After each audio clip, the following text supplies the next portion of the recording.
Welcome to my latest case, The Secret of the Old Clock. To start, choose Junior or Senior Detective. If you're new to adventure games or need some help. The year, 1930.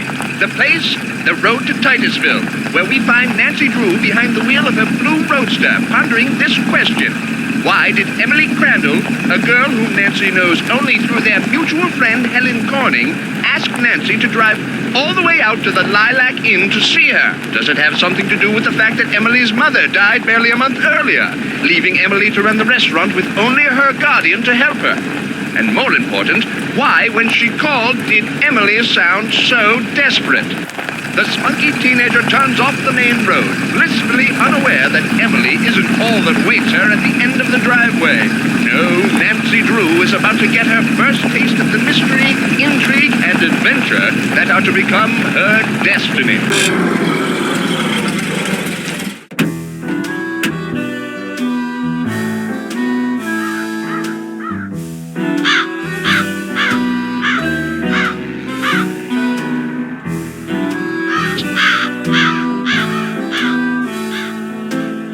A miniature golf course. Swell!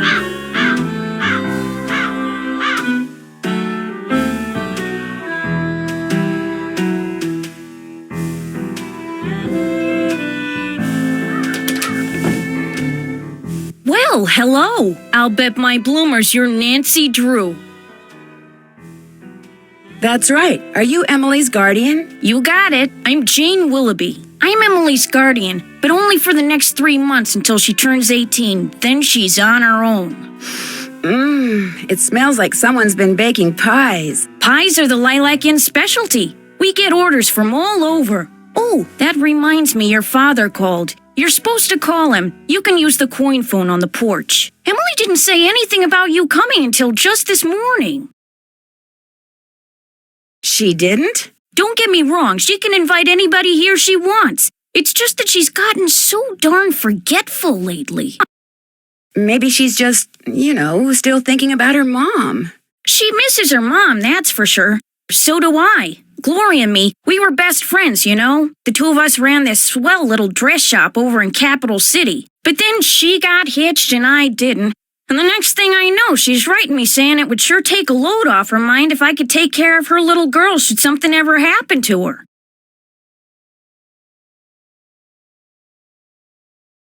Emily's father? Died in the war. Cantigny, I think. Anyway, I couldn't say no. I mean, what are best friends for?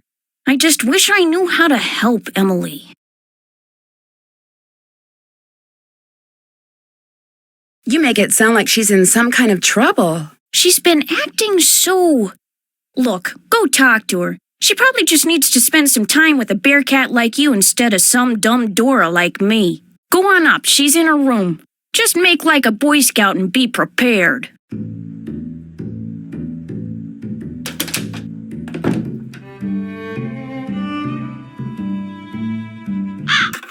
Drop a nickel into the slot, please.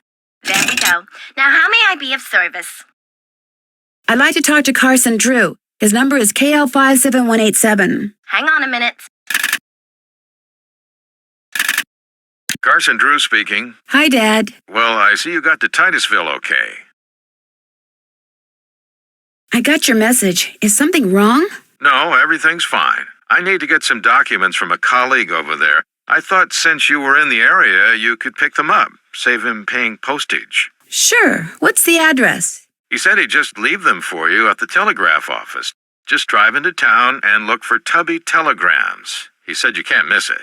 Will do. These papers are extremely important, Nancy. I will pick them up, Dad. Good. Remember, watch your gas gauge and get gas when you're low so you don't run out. And try to avoid potholes. The more you hit, the likely it is you'll wind up with a flat. Yes, Dad. And if you do get a flat, take it off and put on your spare, and then head straight to a gas station and get it fixed. Yes, Dad. All right, lecture over. Have you found out why Miss Crandall asked you to visit? Not yet. You've done your daughterly duty, now go see Emily, and after that... I know. Pick up those documents. That's my girl. Goodbye, Dad. Keep in touch. Drop a nick. There we go. Now, how may I be of service? Hi, could you please connect me with Bess Marvin at KL54468? Just a second. Hello? Hi, Bess, it's Nancy. George, get over here. It's Nancy Drew. So how's the Lilac Inn? Beautiful. Are the lilacs blooming? Like crazy. They smell so good. It's like the air is made of perfume. Hi, Nancy. Is that you, George? Ouch, that's my foot. Well, move over. I can't hear. You move over. Then I can't hear. Look, just hold the phone like this, okay? There. Can you hear us? I can hear you fine. It would be so nice to have two phones in this house. We don't even have a telephone at our house. It's a quick griping. So, Nancy, what's the scoop? Well, I'm afraid I still haven't talked to Emily yet. So you still don't know why she asked you out there? No. Bess was telling me that you don't know her that well. Bess and I just know her through Helen Corning. The last time I saw her was at Helen's 15th birthday party. I saw her last year at Helen's recital. Hello? Is someone on the line? Hello? We're on the line, Mrs. Farthingham. Well, get off. I need to make a call. But we just got on. Then it should be no problem for you to get off. Just give us one more minute, Mrs. Farthingham, please. Oh, all right. You have 1 more minute. Go on, Nancy. What were you saying? Just that I... Shh.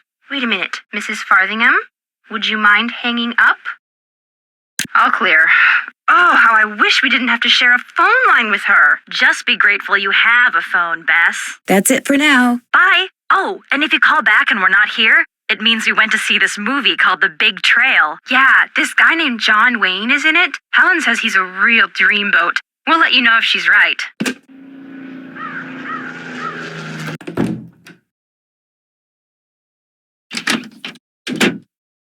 Nancy, hi. Welcome to the Lilac Inn. Oh, and before I forget, thank you for that nice note you sent me when Mom died. It meant a lot to me. When Helen told me I felt so bad for you, I had to do something. You and I may not be best friends or anything, but you're still one of the nicest people I know. Well, thank you. That's why I'm hoping you'll do me a favor, a big favor. You and your dad. What kind of favor? Shh. What's wrong? I thought I heard something. Your father has a safe, right? This is 1930. Lots of people have safes. See this jewelry? I'd like you to take it home with you and put it in your father's safe. It's beautiful. It was my mother's. The few times I saw her wear it, she looked just like a movie star. I was hiding it here in my room, but all things considered, I'd feel a lot better if you would just take it home and have your father lock it up in his safe. What about your guardian? Can't she take care of it? Oh, I don't want her to know I'm doing this, so don't tell her, all right? See, strange things have been going on around here. That's all I can say. I know it sounds loony, and Jane probably told you that I've been acting loony, but please do this for me. What was that? Emily, come downstairs, quick! The kitchen's on fire! Come on, we better get out of here.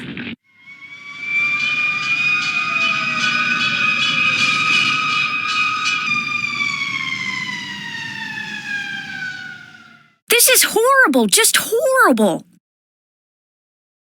The fire chief says the stove was completely destroyed and there's smoke damage everywhere. The inn will have to shut down for months, maybe even for good.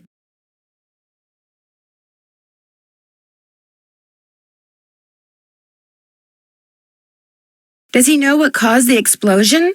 It looked to him like one of the burners on the stove had been left on. The flame either went out or was never lit, but anyway, something made a spark and boom. He said insurance companies are very reluctant to pay out when things look hinky, and that's when times are good. Who was in the kitchen this morning? Emily was the last person to use the stove. Like I said, she's been real forgetful lately. I think she's pretty upset. But it's not her fault. What with her mom passing away barely a month ago, and me showing up, this total stranger who doesn't know the first thing about kids or running a restaurant, and her trying to do everything all by herself. It's just too much, that's all. Who wouldn't go a little off their nut? I better get that. The line to the regular phone got burned up in the fire, so now the only phone we got is the coin phone on the porch. Excuse me. Oh, Emily?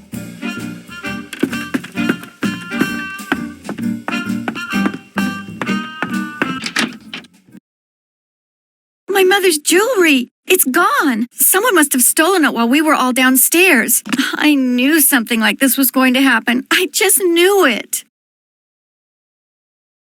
Jane said that you were the last one to use the stove. Is that true? I did not leave the stove on. That fire was not my fault.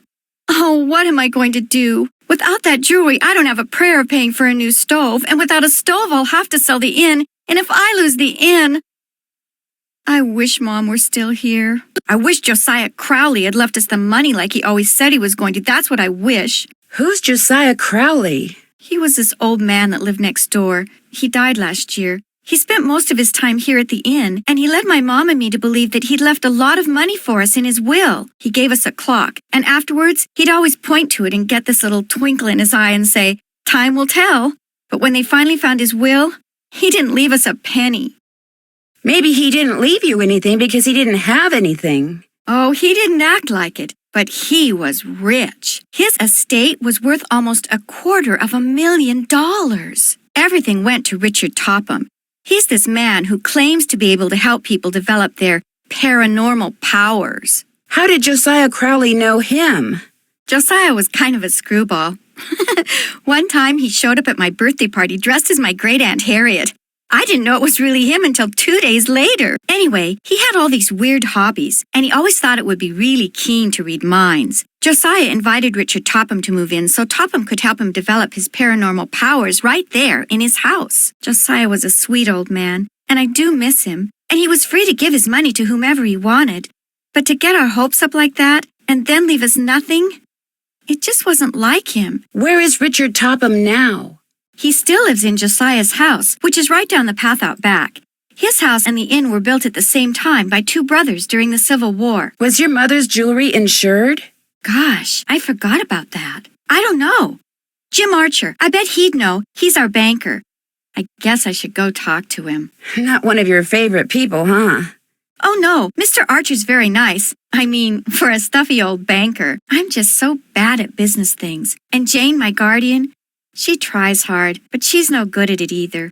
Maybe you could go talk to him. Please? It would be such a big help. Sure. He runs the Main Street Bank. You can't miss it. I'll call him and tell him you're coming. How many people knew you kept your mother's jewelry in here? No one. Well, Jane, my guardian, she knew, but I didn't tell anyone else. I'll be back in a little bit. You're the best.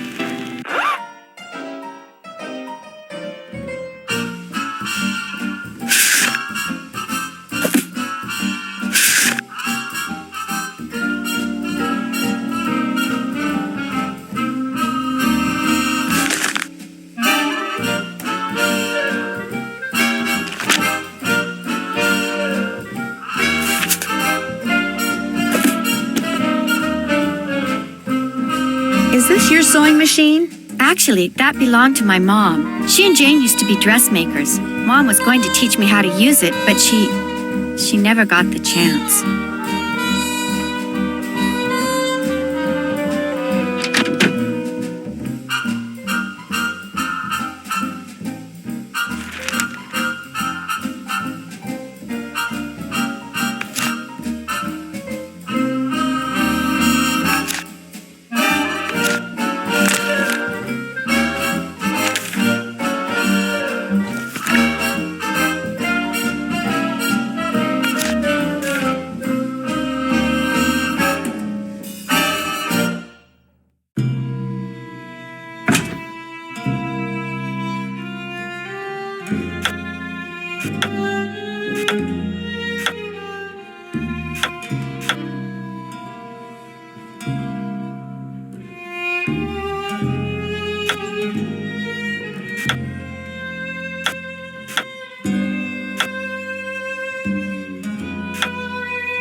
what this mirror's doing in here.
got it. Looks like someone recently had a key appraised.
I hit it too hard.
Missed it.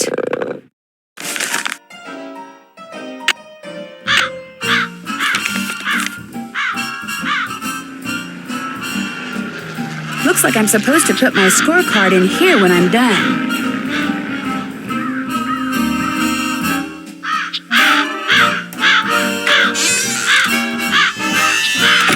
Over here, Miss Drew. Find the toy mouse and give it to Yuri, would you please? Otherwise, he'll just keep meowing. He hates strangers.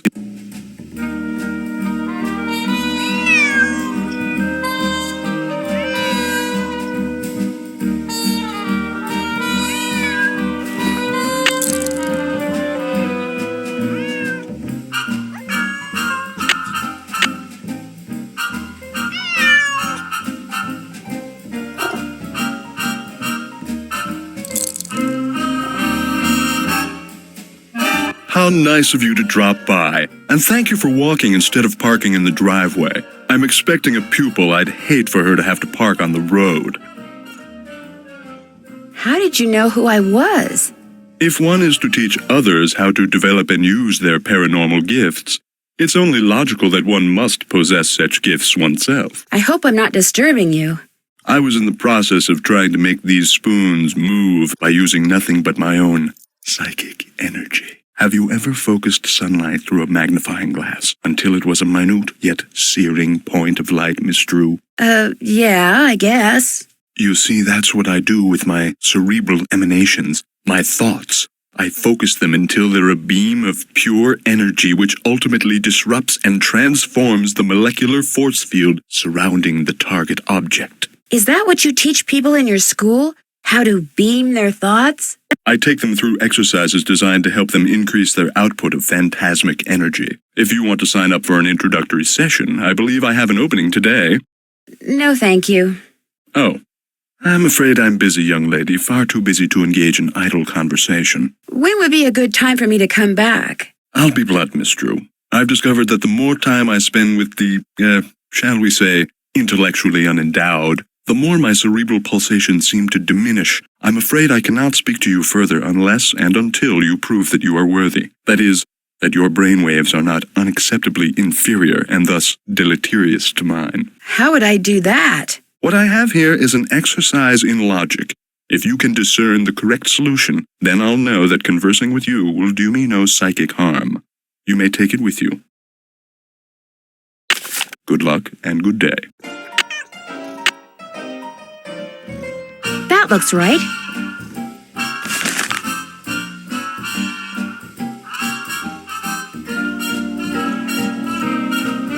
Am I smart or what? I'm getting there. That looks right.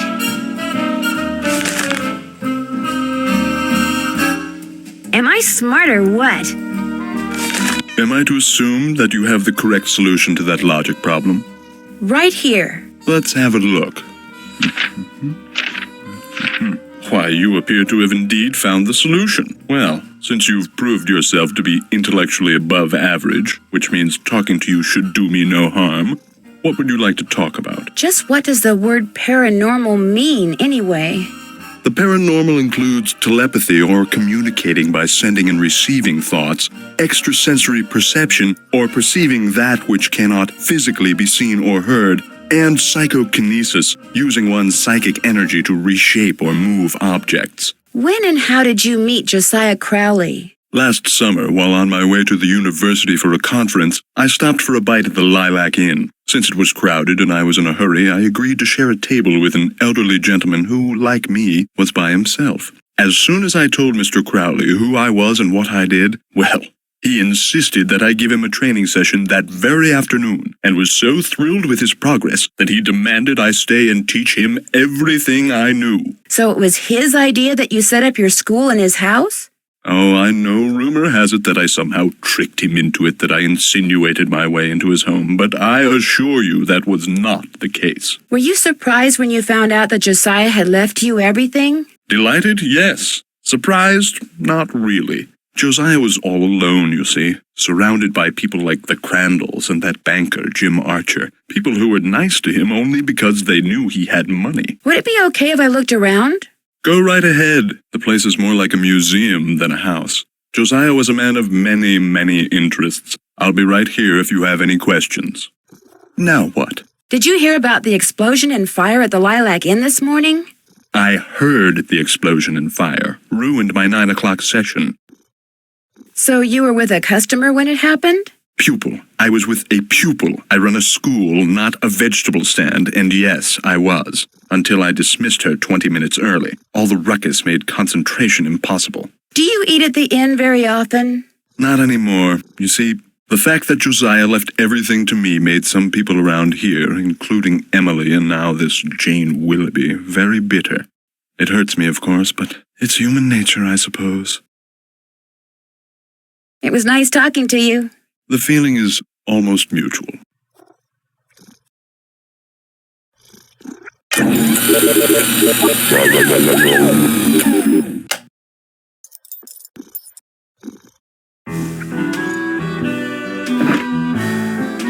As you'll soon realize, Josiah's mental faculties were starting to go, I'm afraid. He tended to ramble. Very little of what he wrote in there makes sense. What are you when you win barred bounce? What poet is the cat's meow? What will Para, my miniature golf course, get you? What's Gloria's middle name?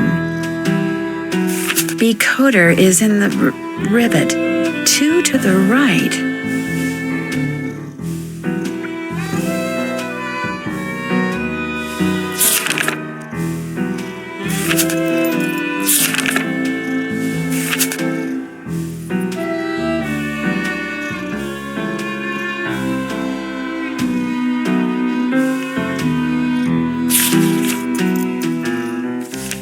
It looks like Josiah lent a trivet to someone, but I can't make out to whom.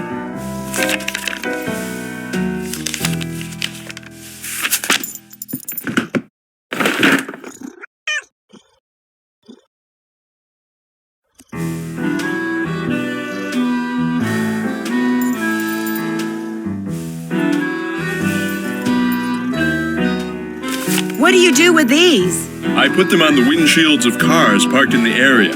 Great advertising. Ever put them on cars at the Lilac Inn? All the time, I've gotten quite a few pupils that way. I'm afraid that fire today was as unfortunate for me as it was for Miss Crandall.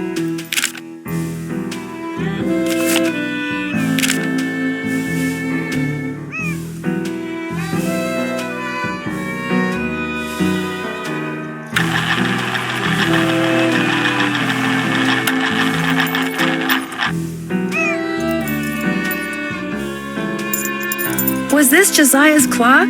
Everything in here was Josiah's.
The man on stage in this picture, is that Josiah? Yes, that's from a production of A Midsummer Night's Dream that he directed and starred in. It closed after 2 nights, but he didn't care. He loved that play.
I hit it too hard. I hit it too hard. I hit it too hard.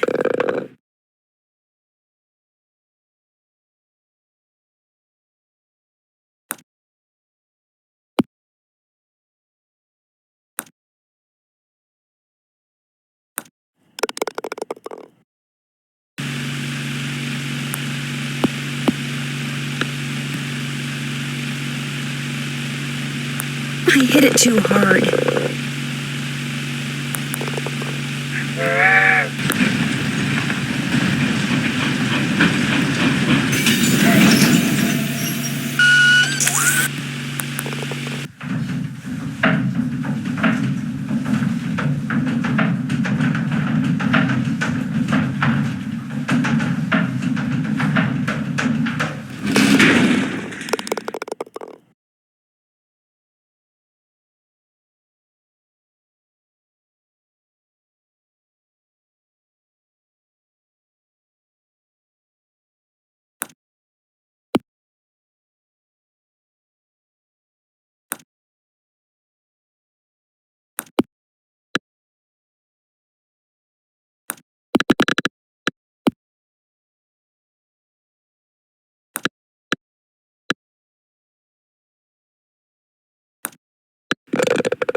I hit it too hard. Oh, horse feathers.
I hit it too hard.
Darn.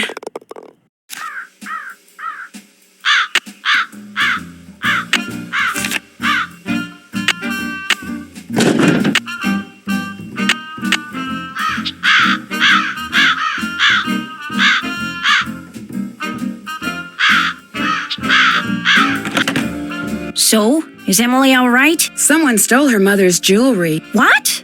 Did you happen to see anyone go upstairs during all the commotion that the fire caused? No. You mean someone stole it while everybody was rushing around trying to put out the fire? Hypers! If you can't trust a fireman, who can you trust? Are you sure no one besides you and Emily was in the kitchen this morning? Positive. Well, I suppose someone could have snuck in the back door. Are you saying someone caused that fire on purpose? To distract us? It's possible, don't you think?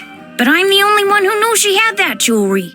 Well, it's not quite true. When Gloria was alive, she could have told people about it, or people may have seen her wearing it. And when she died, they knew the jewelry had to be around here somewhere, right? Does anyone in particular come to mind? Sorry. It's been hard enough getting to know Emily, let alone anyone else in this backwater burg. Well, guess I better go call the sheriff. Have you met Richard Topham? Yeah, I've had the displeasure of meeting that quack. You don't think he can help people develop their psychic powers? The only thing he's good at is separating little old ladies and dim-witted rubes from their hard-earned cash. In fact, he came over while they were putting out the fire today, asked me who you were, and I was so frazzled at the time I told him. I don't usually give that crackpot the time of day. Josiah Crowley seemed to think he was legit. Like that circus fella said, there's a sucker born every minute. Me? I think ESP is a lot of JUNK. Is that your car I saw when I drove up the driveway? My old rust bucket's parked out back where nobody'll see it. Be nice to buy something decent, but last time I checked, my last name was Willoughby, not Rockefeller. Where did that barred bounce game that's in the parlor come from? Do you know? Emily says Josiah Crowley brought it in one day and just left it. Said it was so guests, as in him, would have something to do while they waited for a table. Does the miniature golf course that's out back belong to the inn? No, that was Josiah Crowley's. Way I hear, he built it himself. Was it open to the public? Nope, it was just his own private little course. Can you imagine? Wish I had money to throw around like that. What was Emily's mom's middle name? Do you remember? Course I do. It was... Oh, piffle. It's right on the tip of my tongue. It was... It'll pop into this feeble brain of mine one of these days. Why don't you just go ask Emily? Well, I'll talk to you later. Bye now.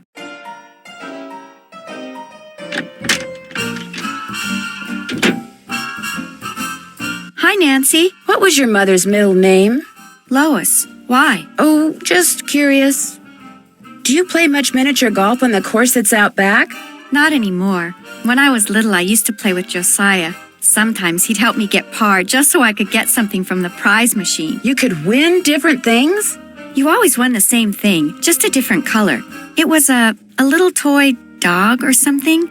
Very cheaply made, and quite forgettable, obviously. Is the clock in the parlor the one Josiah gave you? Yes. I don't know why he gave it to us. It's never worked, and nobody can open it to find out why. I'll be back in a little bit.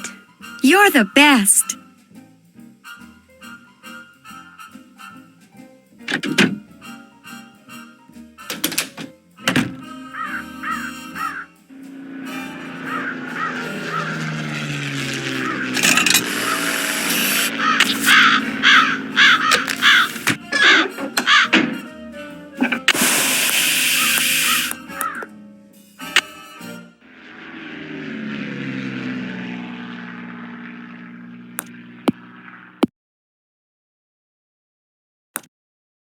I hit it too hard.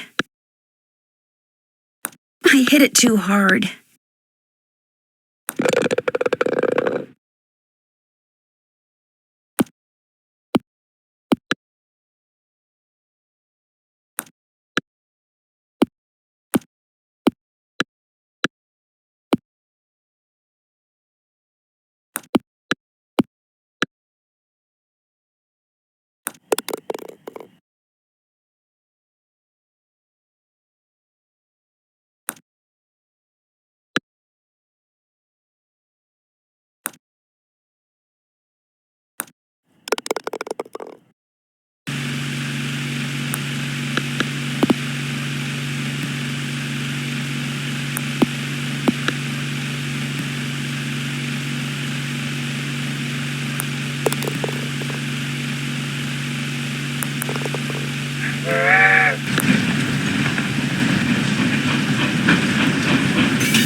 Missed it.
hit it too hard.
Missed it.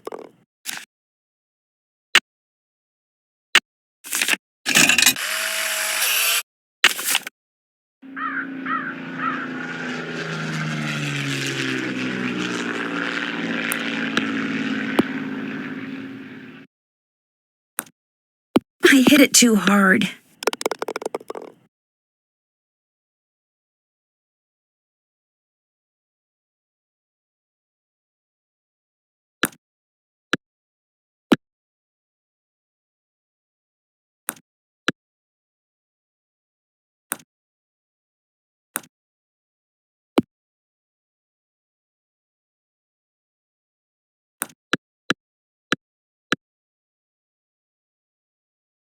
I hit it too hard.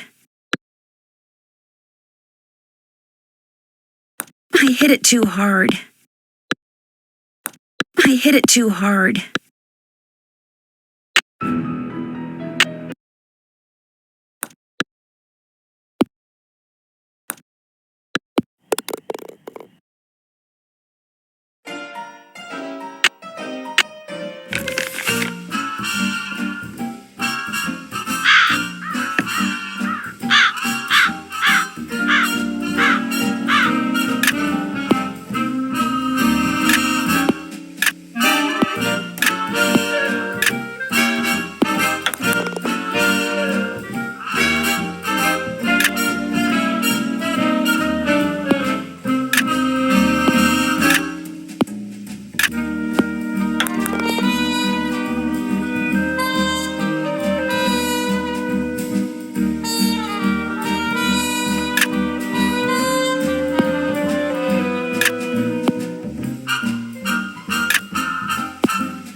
Interesting.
That car I saw before is gone.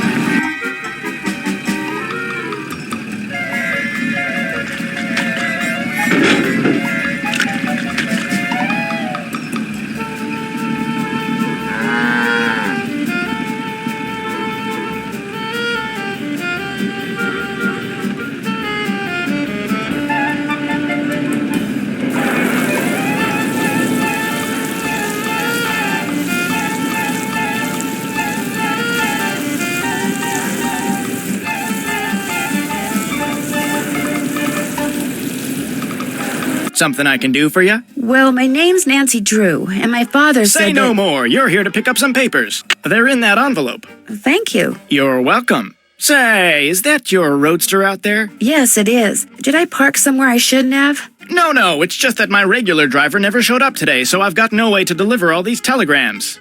How would you like to earn some extra cash? You mean you want me to deliver them for you? You've got a car, you're trustworthy, or at least your father thinks you are, so what do you say? I'll pay you 25 cents each time you complete a delivery. And you might even get some tips. Okay, sure. Great, you're hired. Here, deliver this to Seymour out at Blenheim Nursery. Come back when you're done and I'll pay you and give you another telegram to deliver. Great. See you in a little while.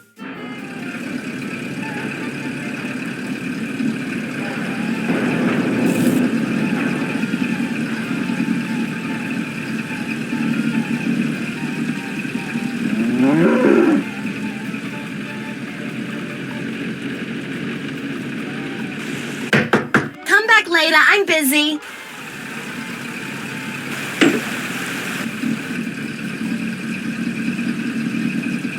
Hello, I've got a telegram for Seymour. Just leave it on the desk there. I'd tip you, but as you can see, my hands are filthy. What are you doing? I'm trying to doll up some of my plants before this guy named Mr. Martin comes in. He's a big cheese at some oil company, and I'm hoping he... Ow! Did that plant just bite you? It did kind of feel that way. I think I'll be going now. Bye.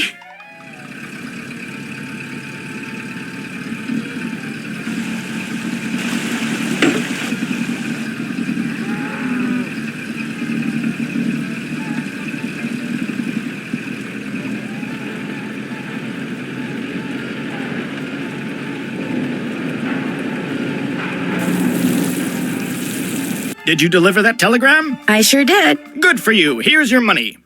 And here's your next telegram. Take this to Counselor Alice out at Camp Avondale. Keep up the good work.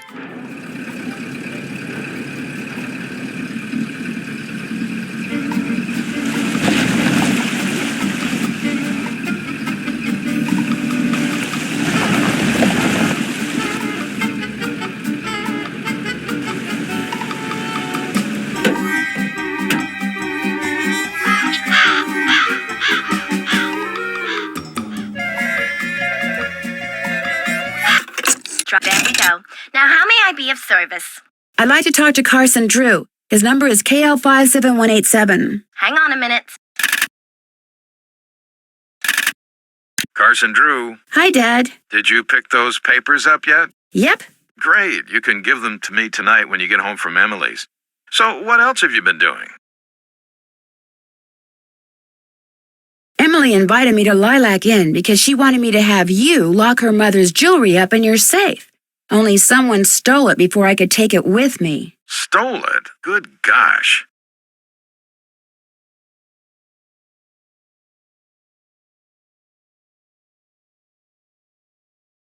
That was right after the stove in the kitchen exploded.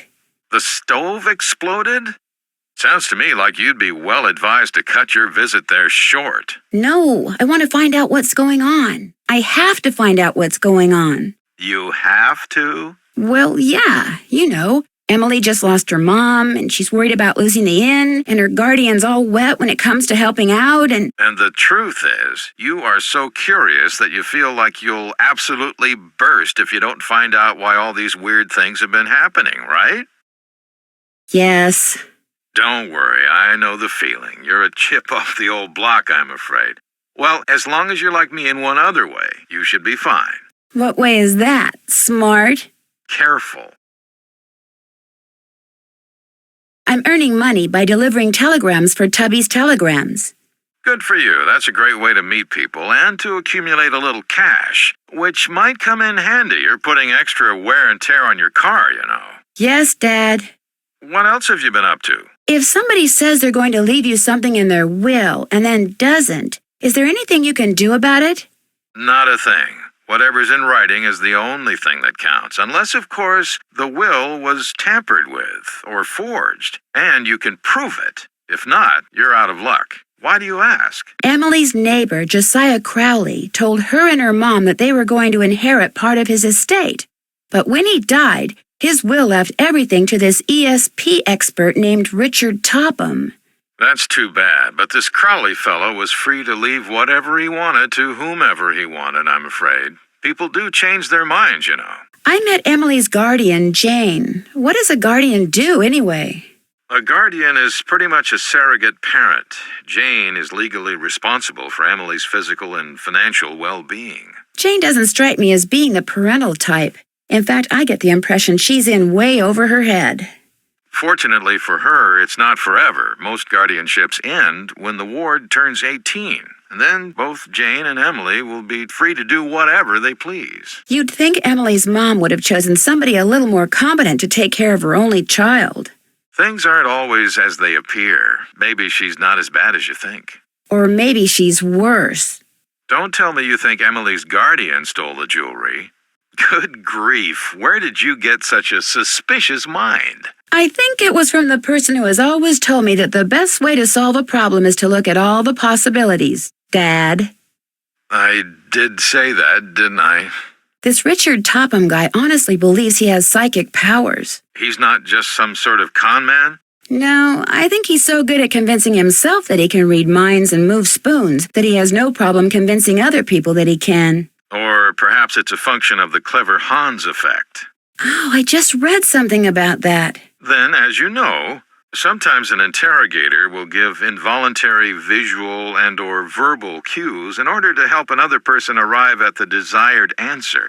Keep your eyes and ears open when you're around this Topham fellow. He may unconsciously tell you more than either of you realizes. Goodbye, Dad. See you tonight.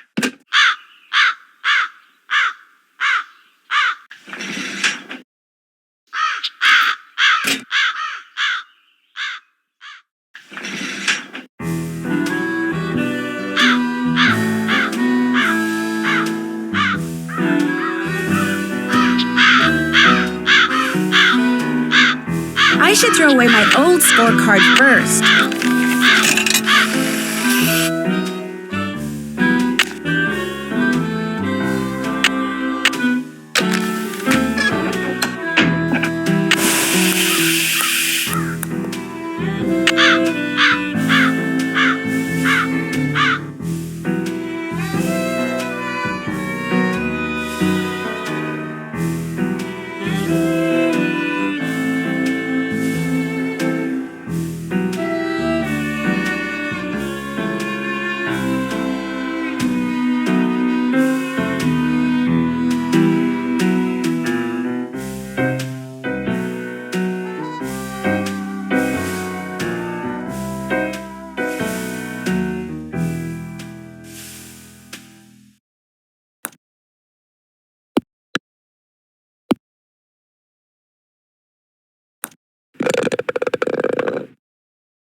Looks like I'm supposed to put my scorecard in here when I'm done.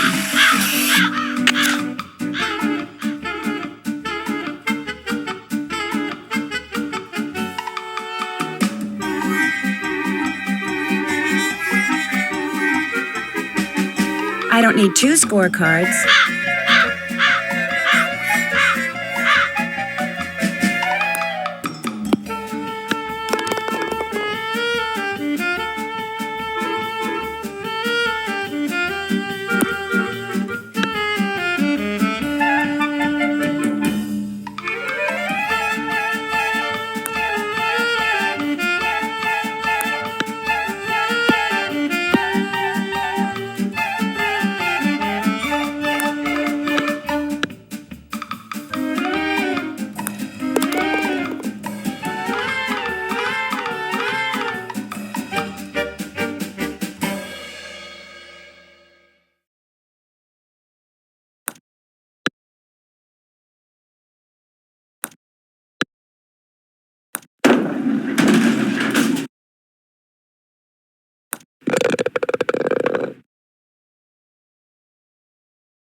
I hit it too hard.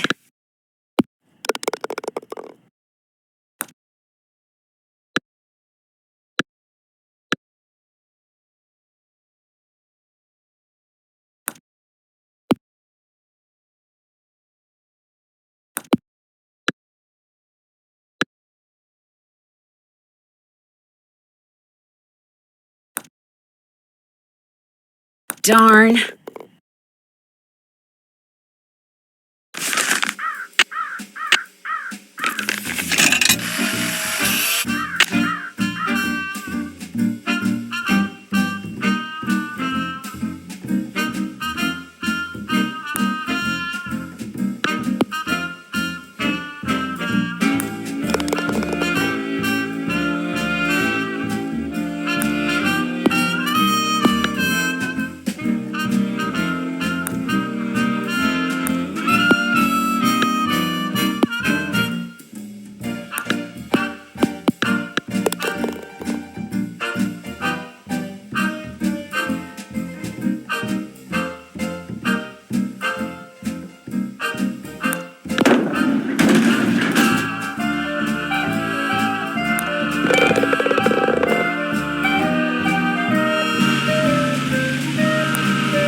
I hit it too hard.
I hit it too hard.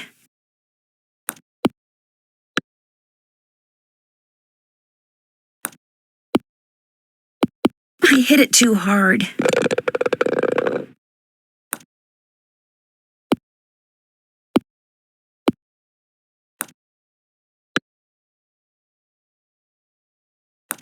I hit it too hard.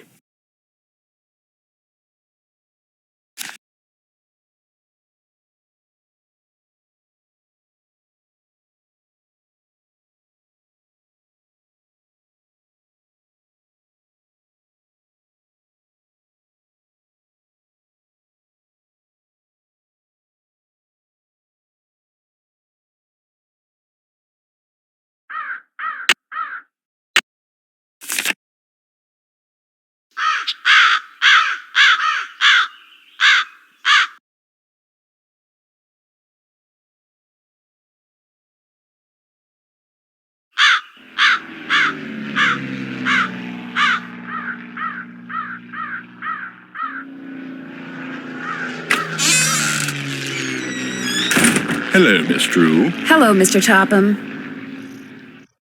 Now what? What's in the carriage house that's out back? Do you know? That was Josiah's workshop. I assume it contains even more detritus.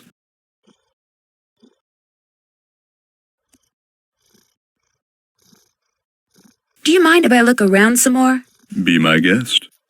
Now what? Have you ever made par on the golf course that's out back? Young lady, I've never set foot on that golf course, let alone made whatever par is. It was nice talking to you. The feeling is almost mutual.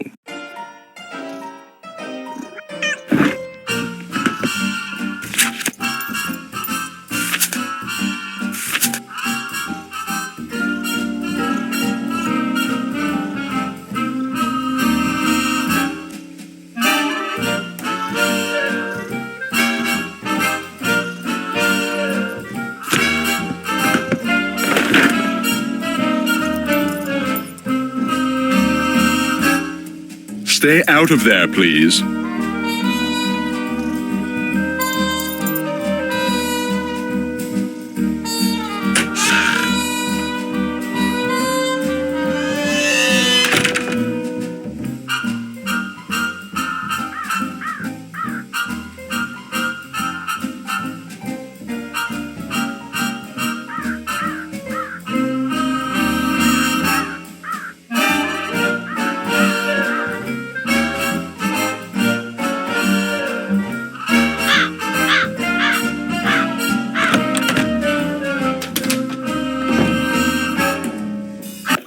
Drop it. There we go.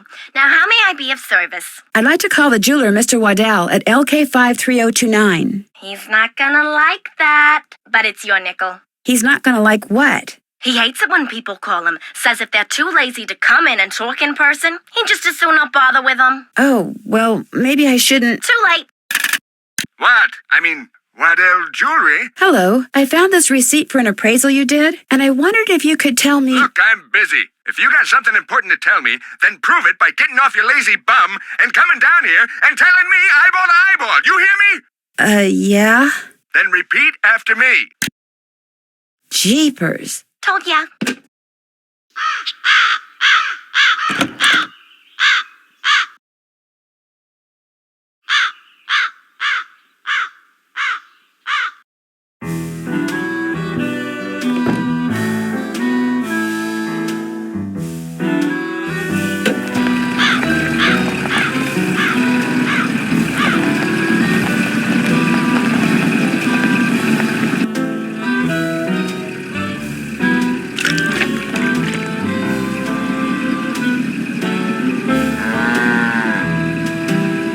Hello, are you Mr. Waddell? So what if I am? I found this receipt, and I just wondered what you could tell me about it. Let me see that. One key, determine resale value, item 493. Oh yeah, this was for that key Jim Archer wanted me to appraise. Jim Archer wanted you to appraise a key? It was very ornate, had jewels all over it. Fake jewels, as it turned out. When I told him it was worthless, the cheapskate refused to pay me and told me to keep it. Do you think I could have it? Sure. Once you pay the appraisal fee. Which is? $1.50. Here you go. Good. Here's the key. Enjoy.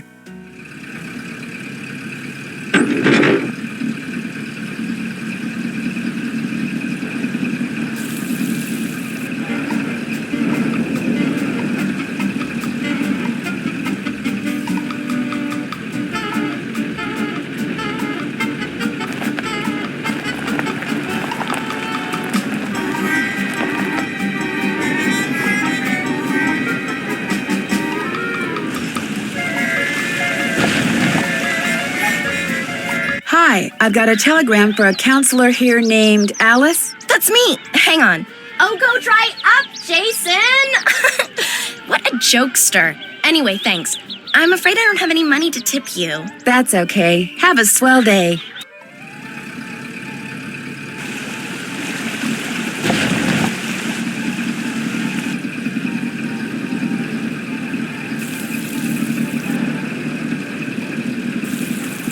Did you deliver that telegram? I sure did. Good for you. Here's your money. And here's your next telegram. Deliver this to Mr. Jones at Vash's Dairy. Keep up the good work.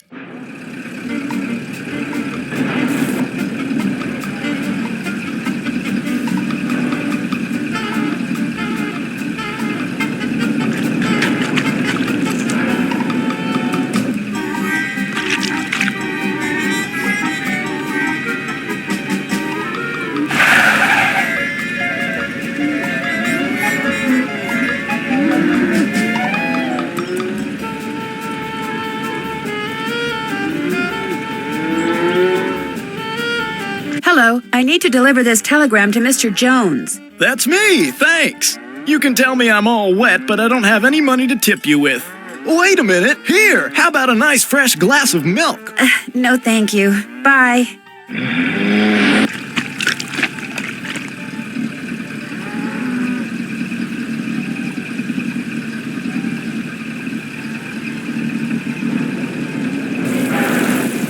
Did you deliver that telegram? I sure did. Good for you. Here's your money. And here's your next telegram. This one goes to Miss Ross at Sunnybrook Farm. Keep up the good work.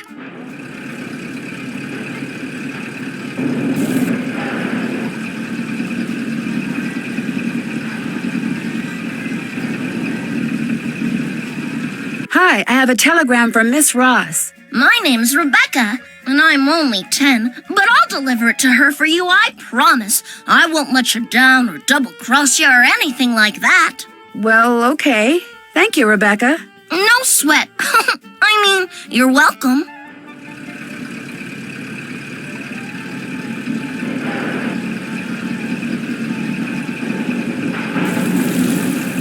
Did you deliver that telegram? I sure did. Good for you. Here's your money. And here's your next telegram. Deliver this to Dr. Bob out at the observatory. Keep up the good work. I've only got half a... Hello, I'm looking for Jim Archer. Right through that door. Hello, are you Nancy Drew?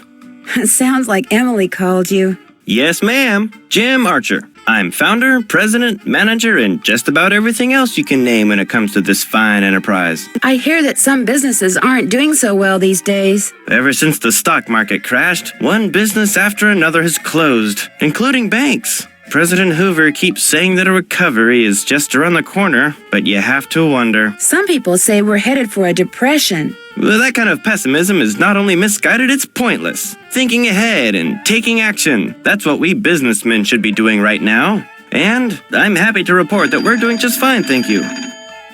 Excuse me. Main Street Bank, Jim Archer speaking. No, I don't. I'm sorry, but... Yes, I know, but... All right, then just bring it by.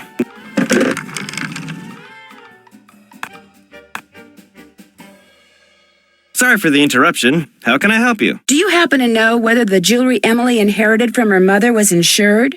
Well, I know for a fact that it was not. Why? Because someone snuck into the inn today and stole it. Oh, no. I heard there'd been a fire in the kitchen, but when it rains, it pours, doesn't it? I told Gloria not to let that policy lapse. Why did she let it lapse? She felt that since Josiah Crowley would be leaving her a large sum of money when he died, or so she thought, paying to insure her jewelry just wasn't necessary. How well did you know Josiah Crowley? Well enough for him to name me executor of his will. An executor is the person who makes sure the terms of a will are carried out. Why do you think he wound up leaving Gloria nothing? I have no idea. Truth be told, he'd given me the impression that I would be well taken care of when he passed on too. But when I finally read his will, it all went to Topham. Where did Josiah keep his will? He'd hidden it in a chest of drawers in his house. It took me months to find it. When he named me executor, he said he'd tell me where it was hidden when the time was right, whatever that meant. How did Josiah die? He was sitting in the public library reading when apparently his heart just decided it was time to stop. What was he reading? His favorite book, The Make-Up Secrets of Lon Chaney. The will you found in Josiah's house. Is it possible that Josiah didn't really write it? Well, the thought that it could be a forgery did cross my mind. But an expert verified that the will had been typed on Josiah's typewriter and signed in Josiah's hand. But Richard Topham lived in Josiah's house. He had access to his typewriter, and he could have copied his signature. As far as the law is concerned, the matter is closed, Miss Drew. But it's possible that Josiah's real will is still out there. Are you sure he never gave you any clue as to where he'd hidden his will? Whenever I asked him, he said he'd tell me when the time is right. Although, he got a safe deposit box here about 3 years ago. Has it been opened? Topham has tried to claim its contents, but he can't find the key. If Topham can't find the key, maybe it's because it wasn't in Josiah's house. Now, Miss Drew, I wouldn't go jumping to any conclusions. How well do you know Jane Willoughby? You know, Emily's guardian? Not well at all. Met her once or twice. Seemed a little flighty. What was Emily's mom like? Had a good head on her shoulders. Friendly, too. Having a big slice of blueberry pie at the Lilican was always a real treat. It'd be nice if family could carry on the tradition, but times are just too tough. If she's smart, she'll sell before the bills start piling up. What's your opinion of Richard Topham? Interesting gentleman who's in an interesting line of work. Does he do business here? Yes, he does. Jane thinks he's a crackpot. He makes a living doing whatever it is he does, so obviously someone thinks he's the real deal. I guess I'll be going. Nice talking to you. Don't you ever use this typewriter? That used to be Josiah Crowley's. It was the only thing he left me in his will. Naturally, it doesn't work. The keys always jam. October 9, 1929. Dear Mrs. Sheldon, here is the trivet I said you could borrow for your party at Twin Elms. Please take care of it because I will want it back someday. Your friend, Josiah C. I wonder if Josiah ever got his trivet back.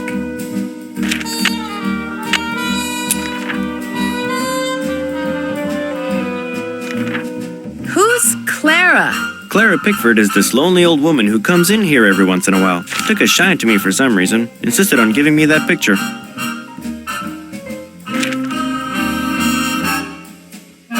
Did Josiah Crowley give you this clock?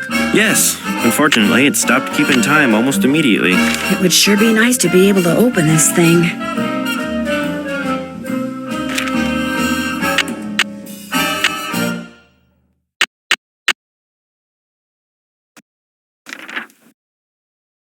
Is this your car? Yes, it is. Bought and paid for.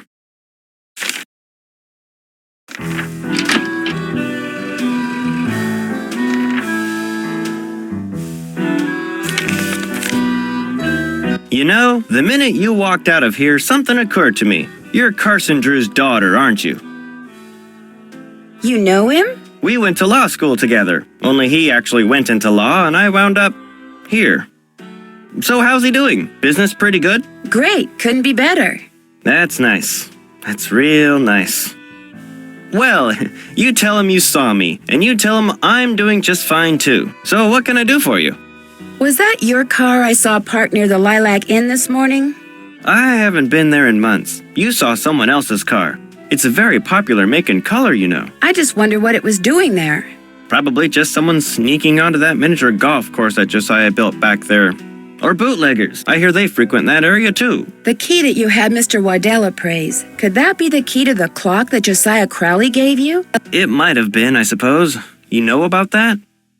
I found the receipt on the path to Richard Topham's house. Really? I thought I'd thrown it out. You see, when he told me the key was worthless, I lost all interest in it. So, it would be all right if I kept the key for myself? I have no use for it. In fact, if you want that old clock, you can have it too. I guess I'll be going. Say hi to Carson for me.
Hello again. I guess I'll be going. Nice talking to you.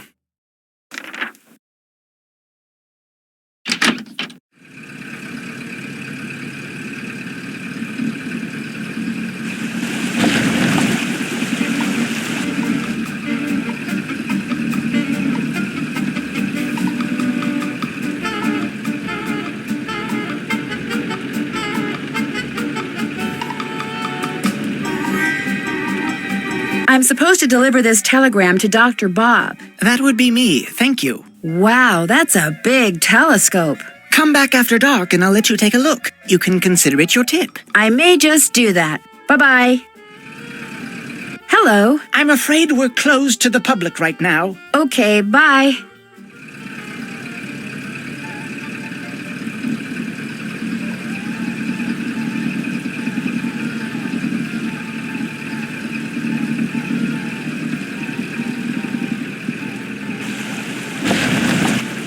Welcome to Zippy's, where zipless service is zippily zapped and zippy service is the zippiest. Fill her up? Just 50 cents worth, please.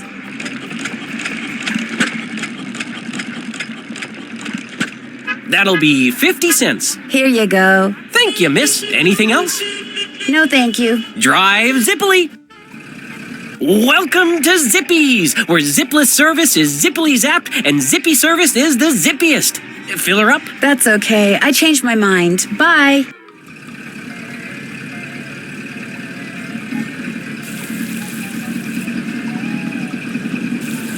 Did you deliver that telegram? I sure did. Good for you. Here's your money.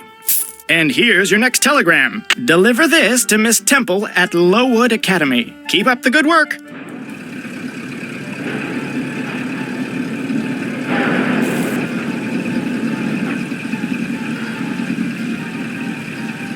Hello, I've got a telegram for Miss Temple. I am she. We teachers don't get paid much, you know. I understand. Did this by any chance used to be the Brewster Academy? Why, yes, it did. Thought so. Bye.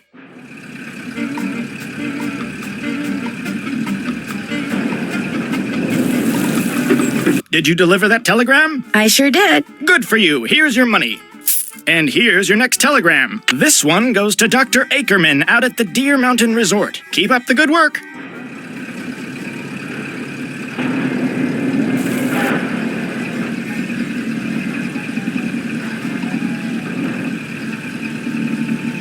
Hi there. Hi, welcome to Sunnybrook Farm, whoever you are. Thank you. See you later. Okay.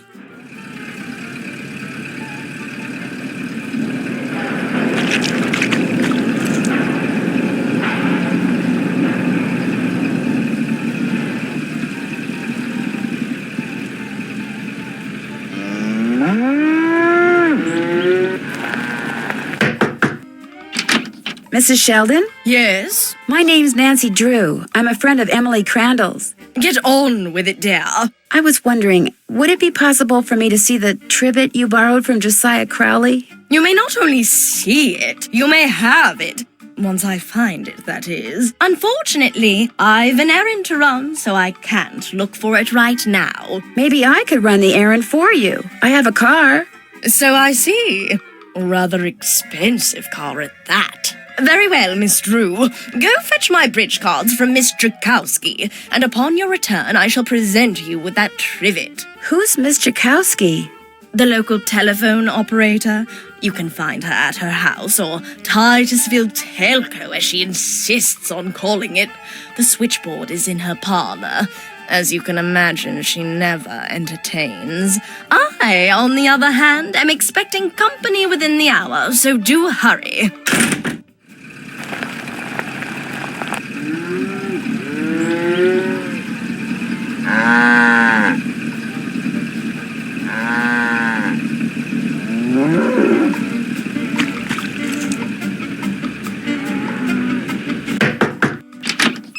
Yeah? Are you Miss Drakowski? Yeah, and you are? Nancy Drew. I'm a friend of Emily Crandall's. You know, at the Lilac Inn. Oh, yeah, I put you through to your father, didn't I? You pick up those papers for him yet? Actually, Wait a minute. How did you know about that? See this headset I'm wearing? I plug it in and what do you know? I hear things. Look, I'm kind of pressed for time. Going to a party and it takes me a while to get dolled up. What do you need? Mrs. Sheldon asked me to pick up her bridge cards from you. Tell you what, I'll get you those cards if you drive that fancy car of yours over to the orphanage and pick up some raffle tickets from Mrs. O'Shea. I should be able to unload a ton of them tonight. I'd be happy to. Good, I gotta go. Yeah, I'm coming.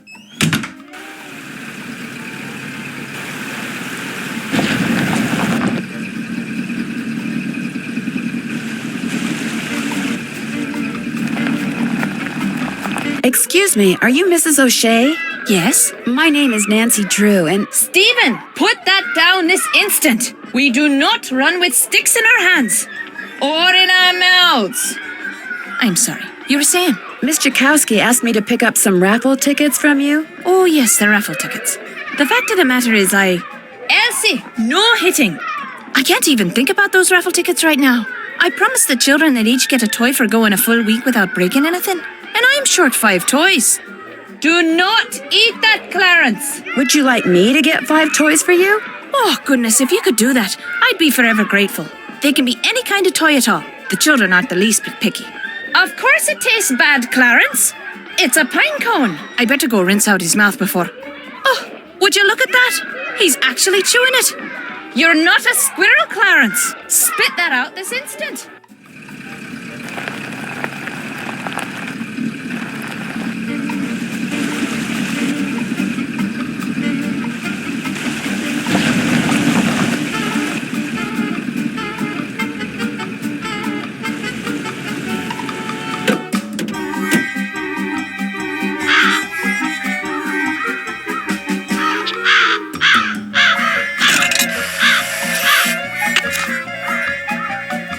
If I'm going to play golf, I'm going to need a golf ball and putter.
I hit it too hard.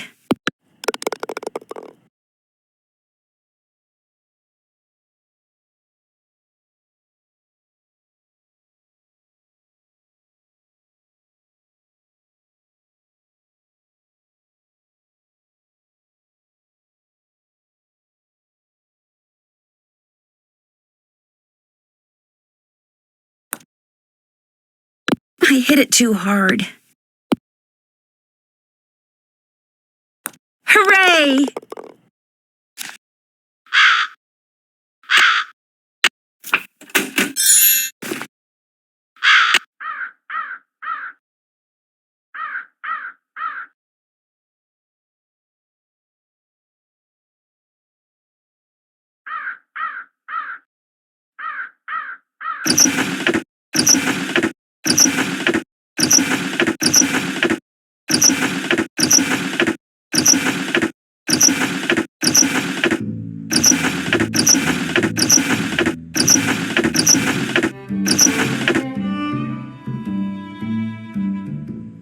This is not the right time.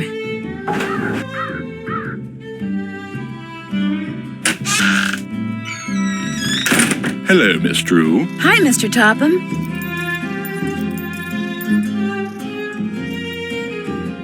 You don't mind if I look around, do you? Go right ahead.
Hi, Nancy. Did Josiah ever say anything about hiding his will somewhere? No, but he was always hiding stuff. I know because he was always writing reminders to himself about how to find it. But whenever the subject of his will came up, he'd just say he was happy knowing we were going to be happy when he passed on. Time will tell. That's all he'd say. Do you have any idea where Josiah may have hidden a safe deposit box key? He could have hidden it anywhere. He always said his favorite hiding place was right under people's noses. I'll be back in a little bit. Okay.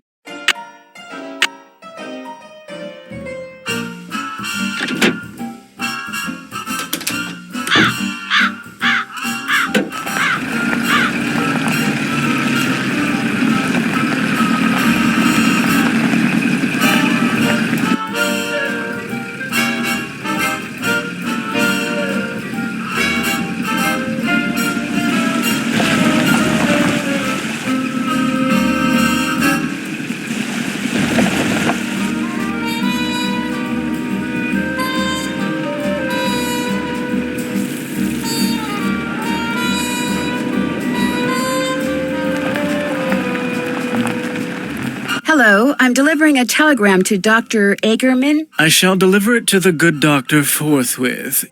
He rarely tips, and I never do. That's okay. Bye.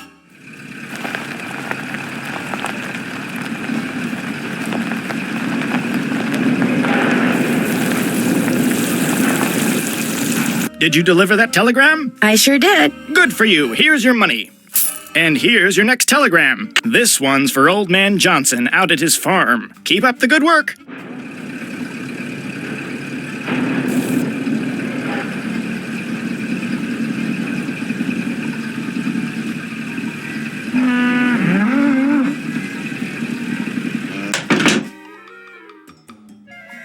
Maybe I could buy some toys for the orphans in here. A vending machine that just sells toys. Keen.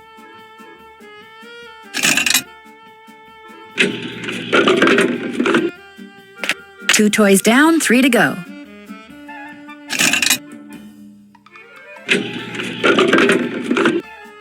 That makes 3 toys.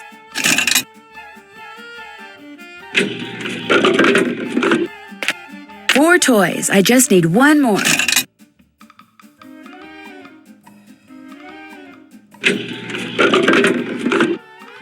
Five toys. That's all I need.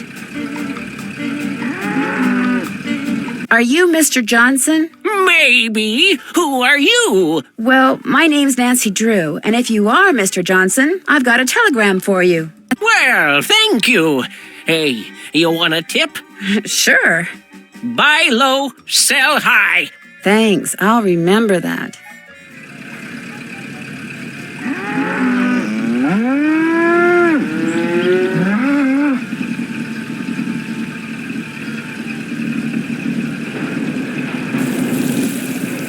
Did you deliver that telegram? I sure did. Good for you. Here's your money.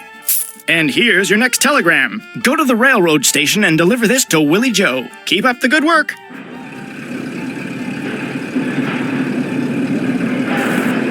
I've only got half a tank of gas left. I should gas up before I forget.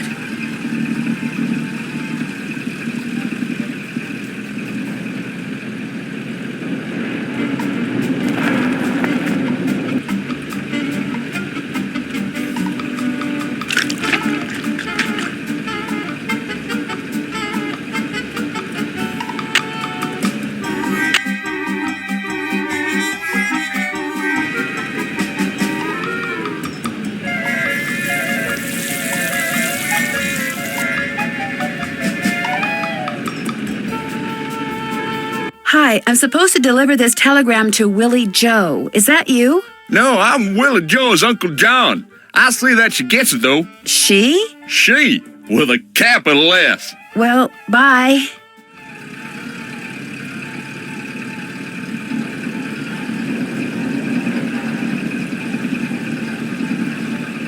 Welcome to Zippy's, where zipless service is zippily zapped and zippy service is the zippiest. Fill her up? Just 50 cents worth, please.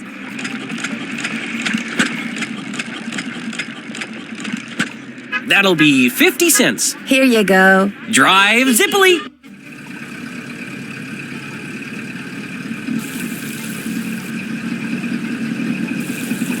Did you deliver that telegram? I sure did. Good for you. Here's your money. And here's your next telegram. Take this to Phil Connor out at Krollmeister Nails. Keep up the good work. I have a telegram for Phil Connor. I'm Phil. Thank you.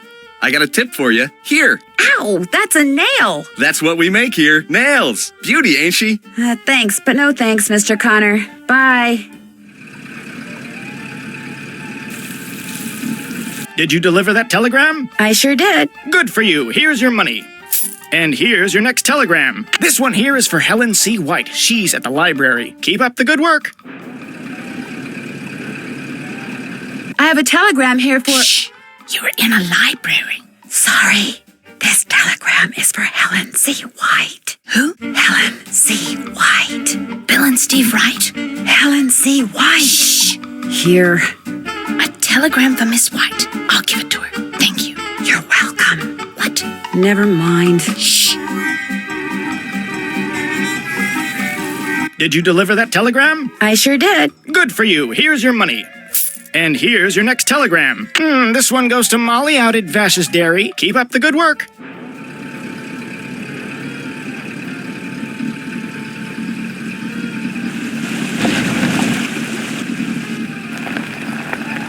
Hi, do you have 5 toys for me? I certainly do. Oh, that's wonderful.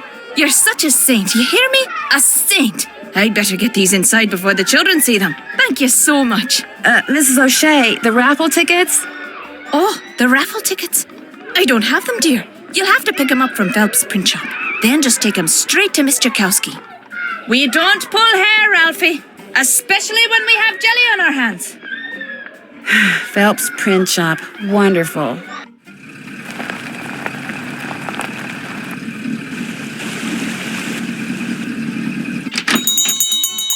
Sorry, young lady, I'm about to close. I'm just here to pick up the raffle tickets you printed for Mrs. O'Shea. Oh, darn it. I did tell her I'd have those done today, didn't I? Well, I'm sorry, but they're just gonna have to wait until tomorrow. Oh, but I need to have them today. And I need to go fishing. Fishing? My brother-in-law thinks he's hot stuff because he caught an 18-inch largemouth bass this morning. So I bet him I could catch a 19-incher by the end of the day. And if I do, I get his stamp collection. And if I don't, he gets mine. And since stamp collecting is about the only hobby I can afford these days, I'm going fishing. I know. You stay here and print those raffle tickets, and I'll go fishing for you. Not everybody can catch a 19-inch largemouth bass, you know. It takes skill and muscle and brains. Bass are pretty smart. I can do it, Mr. Phelps. You better be right, because you're not getting those raffle tickets until I get my 19-incher. You can use my gear. I left everything out at the fishing hole. Great. I'll see you later.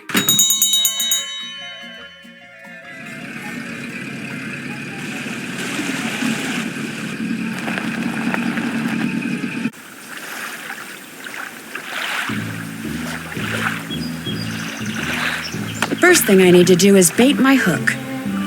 Ooh, yuck.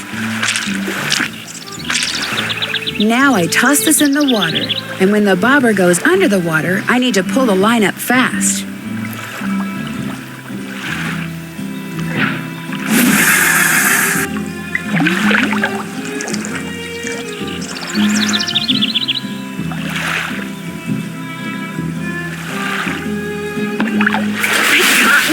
An old can. Maybe there's money inside it. Oh boy, I'm beginning to really like fishing.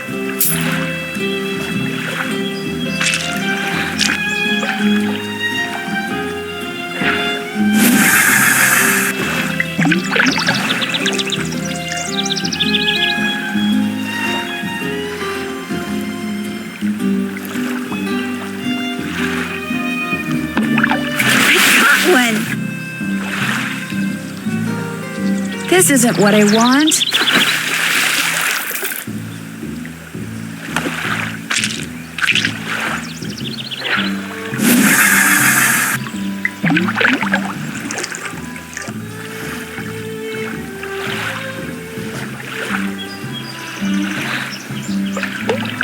I got one. Looks like 19 inches to me. Oh, no offense, Mr. Fish, but you stink. Let's see what you got in there. How about that? You did it. Here, let me take it from you. Please do. I think it's starting to get a little ripe. Just rest yourself a minute while I get those raffle tickets. There you go. 10 dozen tickets to the annual Orphans Benefit. Now, if you'll excuse me, I have to go make a telephone call. To your brother-in-law? Yeah, the one who used to collect stamps. Bye.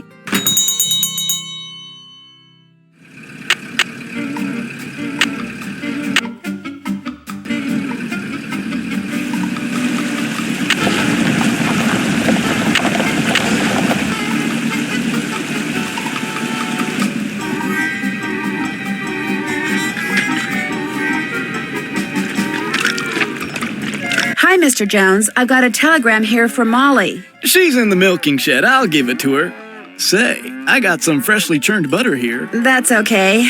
Bye.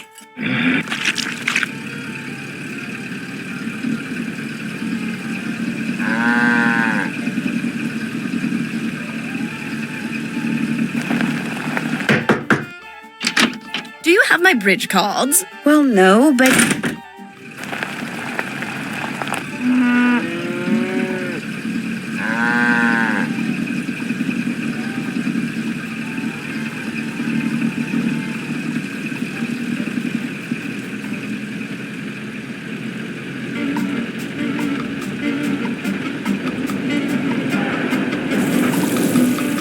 Did you deliver that telegram? I sure did. Good for you. Here's your money. And here's your next telegram. Here's one for Audrey out at Blenheim Nursery. Keep up the good work.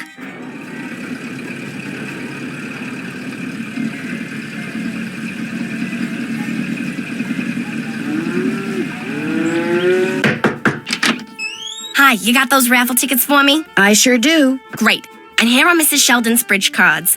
One of the gals spilled Moxie all over them, but I cleaned them up real good, so let's not tell Mrs. Sheldon, okay? Okay. Thanks for your help, Miss Jakowski. Thanks for your help. Bye now.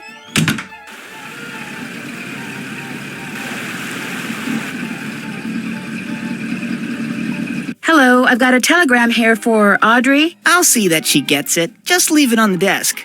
My hands are still really filthy. That's okay. Bye.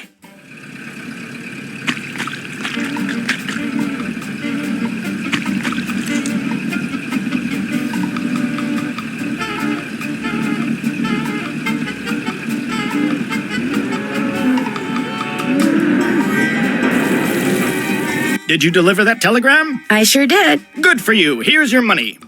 And here's your next telegram. Take this to Margaret Judson at the Deer Mountain Resort. Keep up the good work.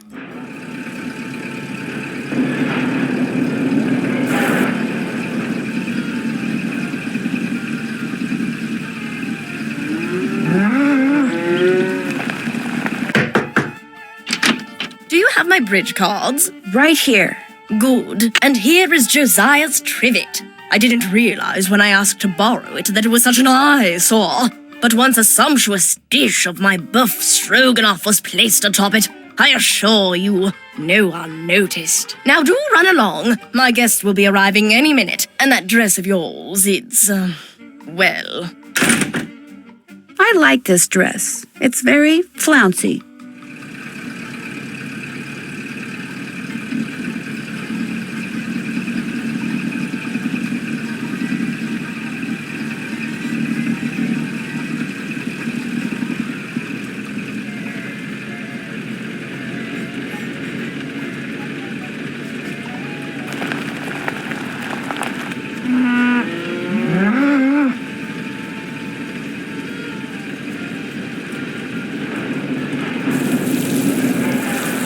Did you deliver that telegram? Not yet. Can't pay you until you deliver it, you know. I know. See you later.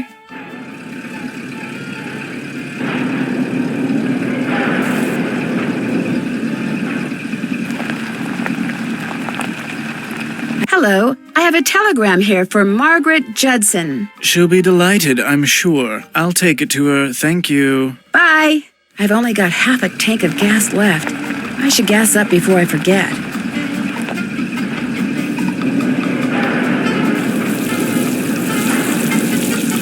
Did you deliver that telegram? I sure did. Good for you. Here's your money.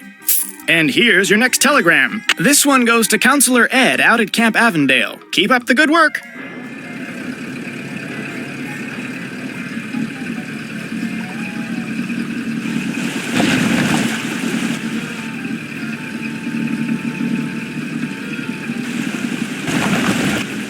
Welcome to Zippy's, where zipless service is zippily zapped and zippy service is the zippiest.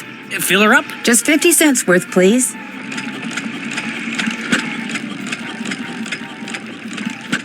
That'll be 50 cents. Here you go. Drive zippily.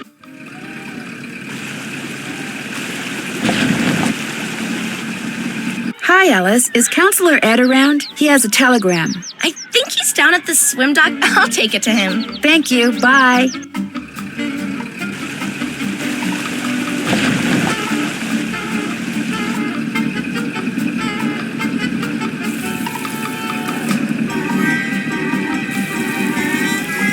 Did you deliver that telegram? I sure did. Good for you. Here's your money.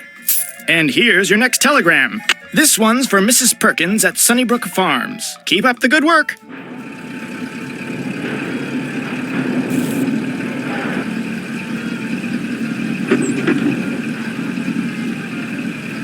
Hi, Rebecca. I'm supposed to deliver this to Mrs. Perkins. You better let me deliver it. Mrs. Perkins can be very grumpy, even when my curls are at their curliest and my dimples are at their dimpliest, and I'd much rather she yell at me than you. Well, okay. Thank you, Rebecca. You're welcome.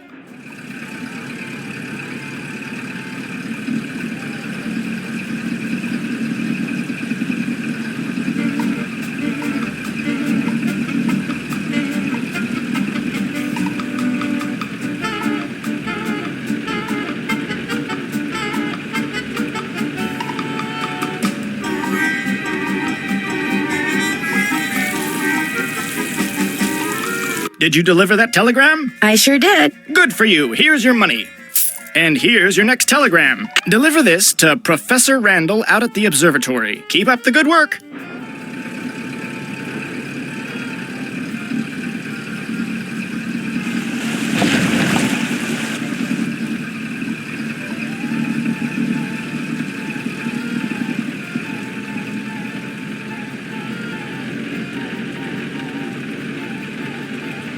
Hello, Dr. Bob. I've got a telegram for Professor Randall. I'll give it to him later. As you can see, he's a little busy at the moment. What's he doing up there? He's undertaking the very delicate task of cleaning the lens.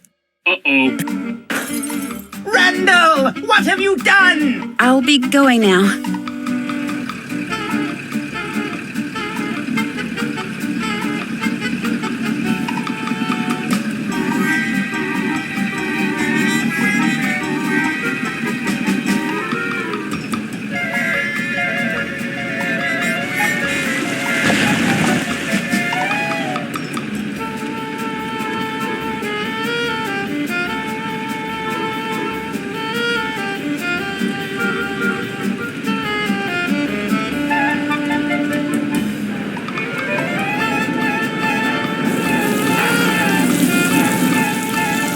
Did you deliver that telegram? I sure did. Good for you. Here's your money. And here's your next telegram. This goes to Mr. Brocklehurst out at Lowood Academy. Keep up the good work.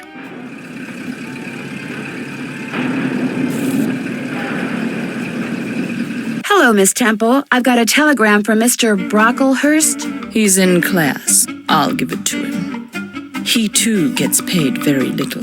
That's okay.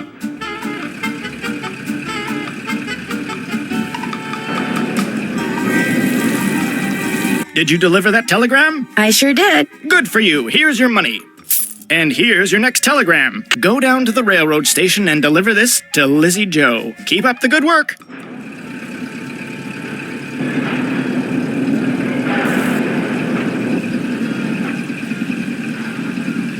Hi, Uncle John. This telegram must be for Willie Joe's sister, Lizzie Joe. Right you are. I'll take it to her. Last I heard, they were fussing at each other out by the tracks. Bye now.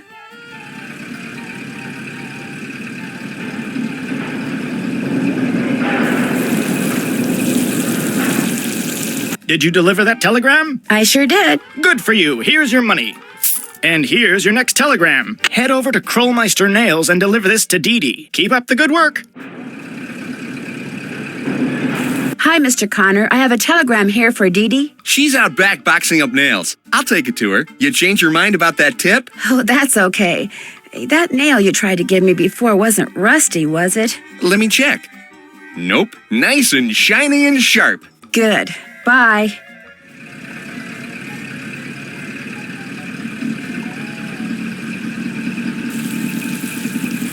Did you deliver that telegram? I sure did. Good for you. Here's your money. And here's your next telegram. Deliver this to Muriel over at Vash's Dairy. Keep up the good work.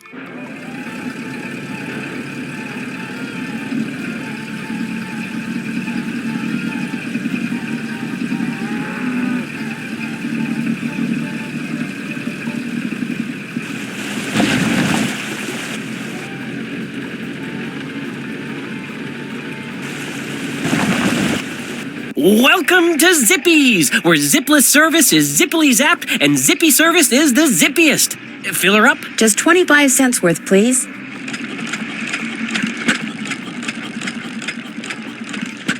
That'll be 25 cents. Here you go. Drive zippily.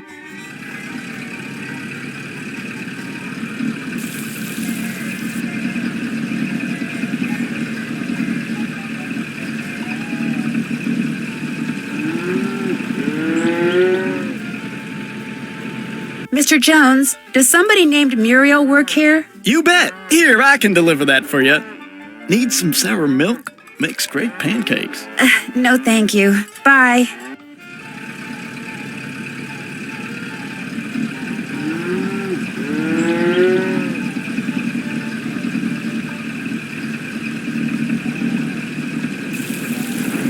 Did you deliver that telegram? I sure did. Good for you. Here's your money. And here's your next telegram. This needs to get to Mr. Cobb of Sunnybrook Farms. Keep up the good work.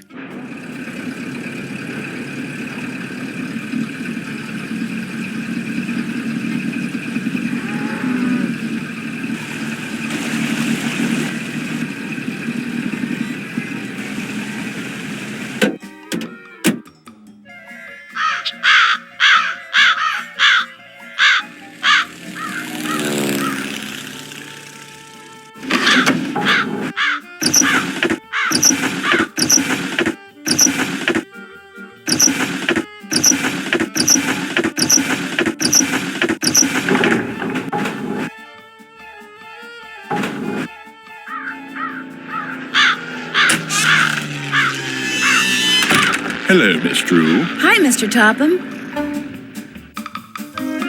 Is it okay if I look around? Certainly.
I wonder what goes here.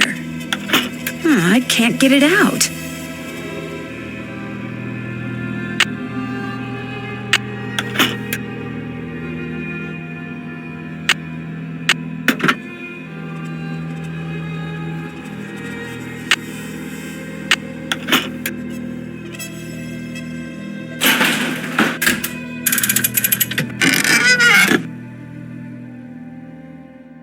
I need to adjust the mirrors so that the light hits them just right.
A part is missing.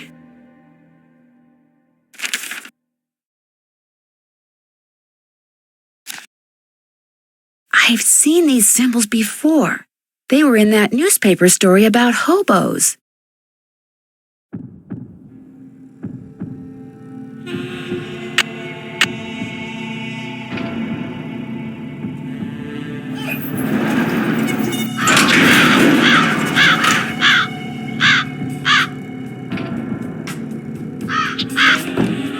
Oh, Nancy, I'm afraid there's been more trouble. Trouble? It's Emily. Oh, this is silly. I'm her guardian. I should just make her sell this place. She's only 17, for Pete's sakes. She should be out meeting boys and going to parties, not trying to run a business. Miss Willoughby, what happened? Just go ask her and make her tell you everything.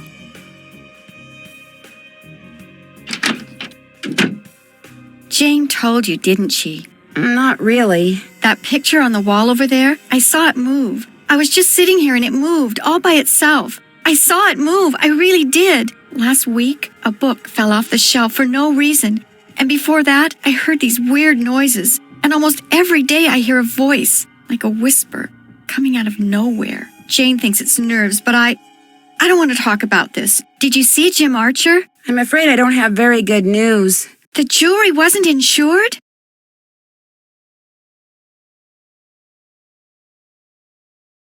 No, but I do have some good news, sort of. Shh! Did you hear that? Hear what? Shh! Nothing. I'm going to have to sell the inn, aren't I? You know, it's possible, just possible, that the will that was found was not the will Josiah wrote. You mean he may have left us money after all? No, that's wishful thinking, and I refuse to get my hopes up again because they'll probably just get dashed again. Listen, I feel bad enough that you drove all the way out here for nothing. Maybe you should just go home. Would you mind if I stayed for a while? No, but I really don't feel like being sociable right now. There's nothing for you to do. I'd like to try to figure out why that stove exploded. What are you? Some kind of Sam Spade? Well, just because I've never solved a mystery before doesn't mean I can't. Anyway, there's no harm in trying, right? Who knows? I might turn out to be good at it. Be my guest. Did you ever hear Josiah talk about a band leader or something named Marcel? Marcel? Never. I'll be back in a little bit. Okay.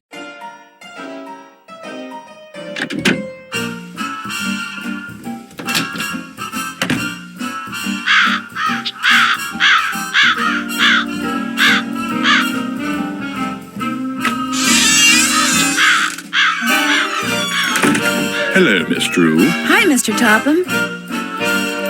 Now what? Josiah ordered something from the Krollmeister Crystal Company just before he passed away. Do you know if it ever arrived? You must be talking about that chunk of quartz that came last winter. I still have it right here. Why? I was wondering if I could buy it from you. For my father. He loves quartz. Perhaps we can work something out. You see, amazing as this is going to sound, I am able to project my thoughts into another person's brain. Really? The only problem is, not everyone has the intellectual capacity to receive my thoughts. But since you have already demonstrated a high level of intelligence, yes, you may very well be the ideal subject. Me? Really? You are going to help me prove that I am telepathic. Here's what we're going to do. I'm going to shuffle a deck which contains 5 sets of these cards. Then I'm going to turn my back, draw a card, look at it, and start transmitting my thoughts. When you receive my thoughts, you will identify the card I'm looking at. Once you correctly identify 5 cards in a row, I'll give you that piece of quartz. But what if I can't do it? Just stay focused on the cards and my superior brain power will do the rest. Very well, let's begin. Which card am I thinking of? This one. Wonderful. Here's another. Which card am I thinking of? I think it's this one. Yes. Here's another. Which card am I thinking of? I think it's this one. Wonderful. Here's another. This is which card? I think it's this one. That's not right. Here's another. This is which card? This one? Wrong. Well, you failed to correctly identify 5 in a row. Shall we continue? You bet. Ready when you are. Very well. Let's begin. Which card am I thinking of? This one? You go, girl. Here's another. Tell me, what card is this? I think it's this one. Wrong. Here's another. Tell me, what card is this? This one. Incorrect. You must focus. Here's another. What card am I looking at? I think it's this one. Wonderful. Here's another. What card am I looking at? I think it's this one. Very good. Oh my gosh. Whenever he picks up a particular card, he always says the same thing. Well, you failed to correctly identify 5 in a row. Shall we continue? You bet. Ready when you are. Very well. Let's begin. Can you tell me what card this is? This one. No, try again. What card is this? This one. Incorrect. You must focus. Here's another. What card am I holding? This one? That's not right. Here's another. What card am I thinking about? This one. Incorrect. You must focus. Here's another. What card am I holding? I think it's this one. Very good. Well, you failed to correctly identify 5 in a row. Shall we continue? You bet. Ready when you are. Very well. Let's begin. Which card am I thinking of? I think it's this one. You go, girl. Here's another. Tell me, what card is this? I think it's this one. Wrong. Here's another. What card am I concentrating on? This one. Incorrect. You must focus. Here's another. This is which card? This one? Very good. Here's another. What card am I holding? This one? Very good. Well, you failed to correctly identify 5 in a row. Shall we continue?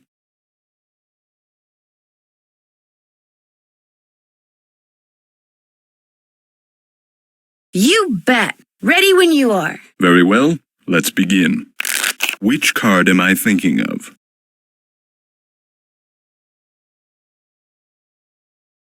This one. Marvelous. Here's another. What card am I looking at?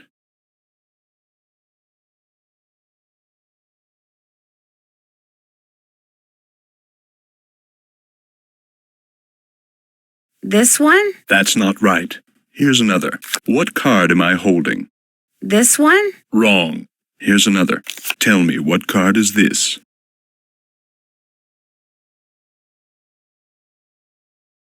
This one. No, try again. Tell me, what card is this?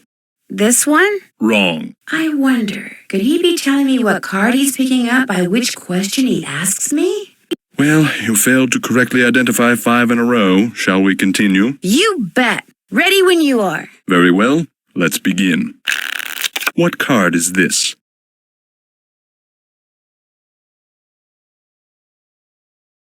This one. No, try again. Can you tell me what card this is? I think it's this one. Excellent. Here's another.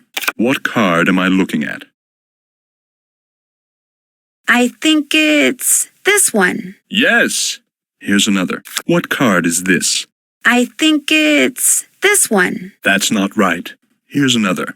Which card am I thinking of? This one. Very good. Well, you failed to correctly identify 5 in a row. Shall we continue? You bet. Ready when you are. Very well. Let's begin. What card am I thinking about? This one? That's not right. Here's another. This is which card? I think it's this one. You go, girl. Here's another. What card am I looking at? This one. Wonderful. Here's another. What card am I holding? This one. Very good. Here's another. What card am I holding? This one? Very good. Well, you failed to correctly identify 5 in a row. Shall we continue? You bet. Ready when you are. Very well. Let's begin. What card am I thinking about? This one? Wrong. Here's another. What card am I looking at? This one. Marvelous. Here's another. Tell me, what card is this? This one. That's not right. Here's another. What card am I looking at? This one. Wonderful. Here's another. What card am I holding? This one. Very good. Well, you failed to correctly identify 5 in a row. Shall we continue? You bet. Ready when you are. Very well. Let's begin. This is which card? This one. Wonderful. Here's another. What card am I holding? This one. Yes. Here's another. Can you tell me what card this is?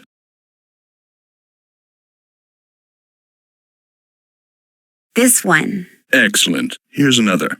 This is which card? This one. Yes. Here's another. What card am I thinking about? This one. Wrong. Well, you failed to correctly identify 5 in a row. Shall we continue? You bet. Ready when you are. Very well. Let's begin. What card am I looking at?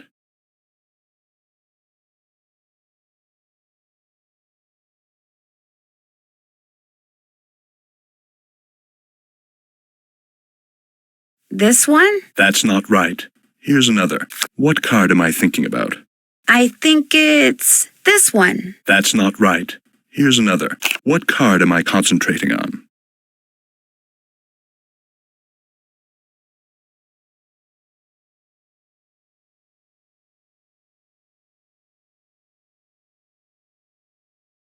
I think it's this one. Wrong.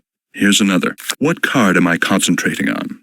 This one. Incorrect. You must focus. Here's another. What card is this? This one. Very good. Well, you failed to correctly identify 5 in a row. Shall we continue? You bet. Ready when you are. Very well. Let's begin. Which card am I thinking of?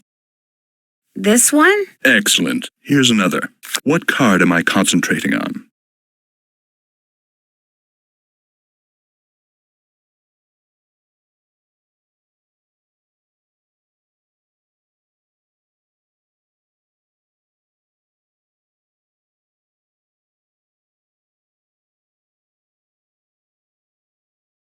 I think it's this one. You go, girl. Here's another. This is which card? This one? Wonderful. Here's another. Which card am I thinking of? This one. Yes. Here's another. Do you know what card I'm looking at?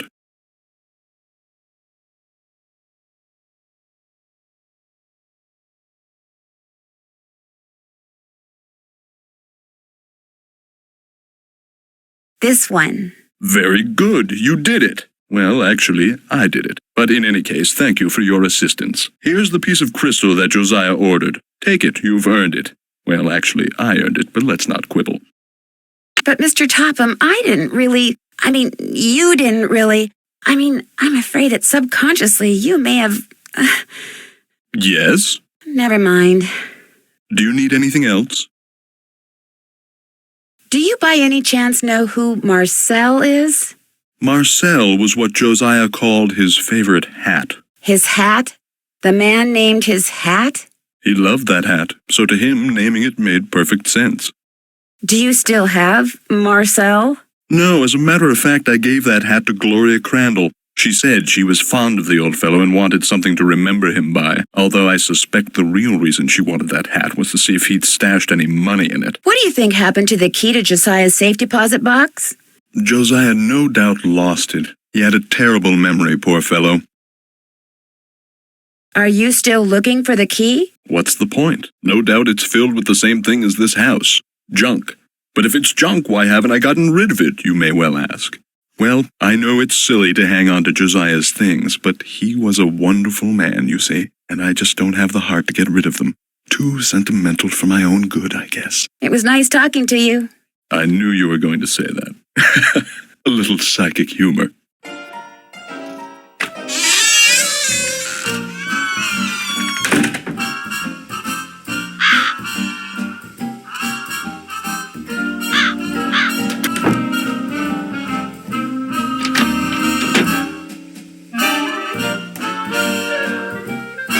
Hi, Nancy. I'll be back in a little bit. You're the best. Hi, Nancy. Would you happen to know where your mother put Josiah's favorite hat? Look in the drawer right below me. That's where all Mom's mementos are. I'll be back in a little bit. Thanks again, Nancy.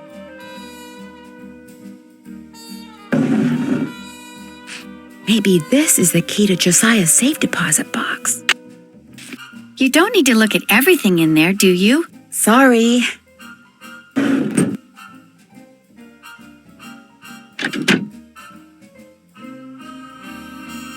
So, what did Emily say? Did she tell you about the pictures and the voices? How long has this been going on? For about 2 weeks, I guess. You know what? I'll bet it's me. I'll bet it finally hit Emily that I'm just not Gloria and I never will be, and that running this place is always going to be all up to her. And it was just more than her poor mind could bear. I'd like to kind of look around. Is that okay with you? You betcha. And keep an eye out for those jewels. The sheriff's not going to investigate. He said since nobody got robbed at gunpoint or anything, coming out here again just didn't seem necessary. Said it sounded to him like the jewelry had just been misplaced. You see, it only felt fair to tell him about Emily's, delicate state of mind. Well, I'll talk to you later. You betcha.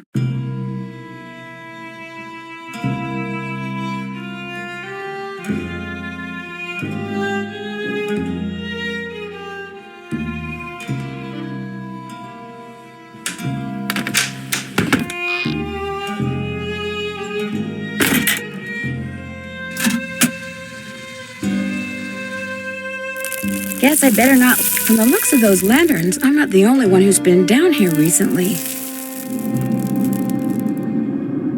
An old piggy bank. Swell, $1. This piggy bank looks like it's been here for a long time.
Guess I better not leave the lights on. Jeepers, that sounds like Richard Topham.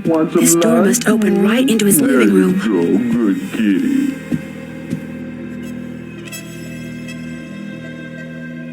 I can't go in there now. Mr. Topham will see me.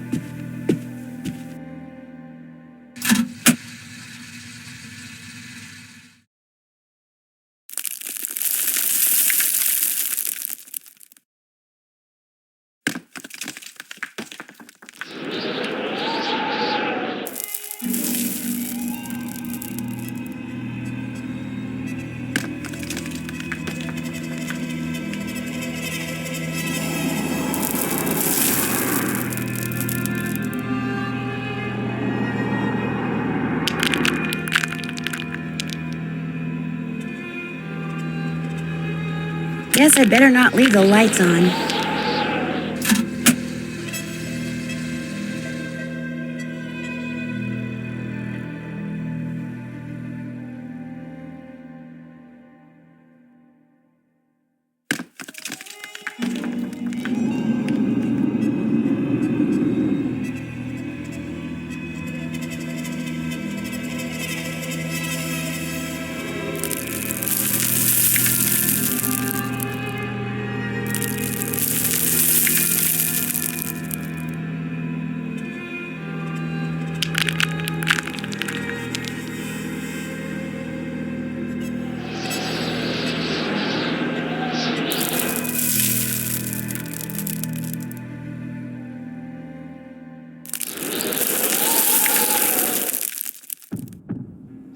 Guess I better not leave the lights on.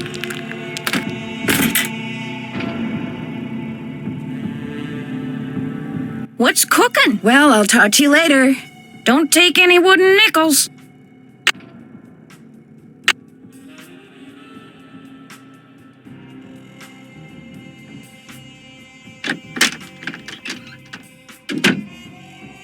Hi, Nancy. I'll be back in a little bit.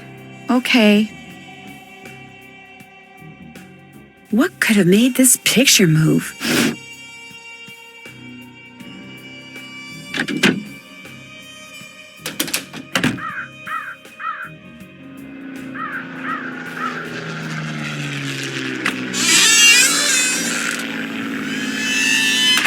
Hello, Miss Drew. Hi, Mr. Topham. Now what? It was nice talking to you. Good day.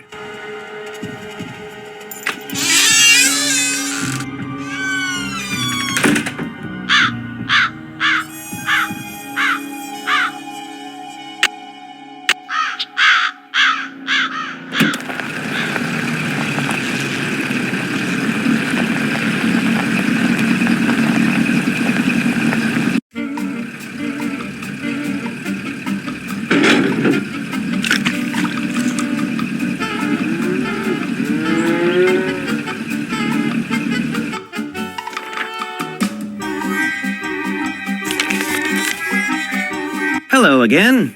I think I found the key to Josiah's safe deposit box.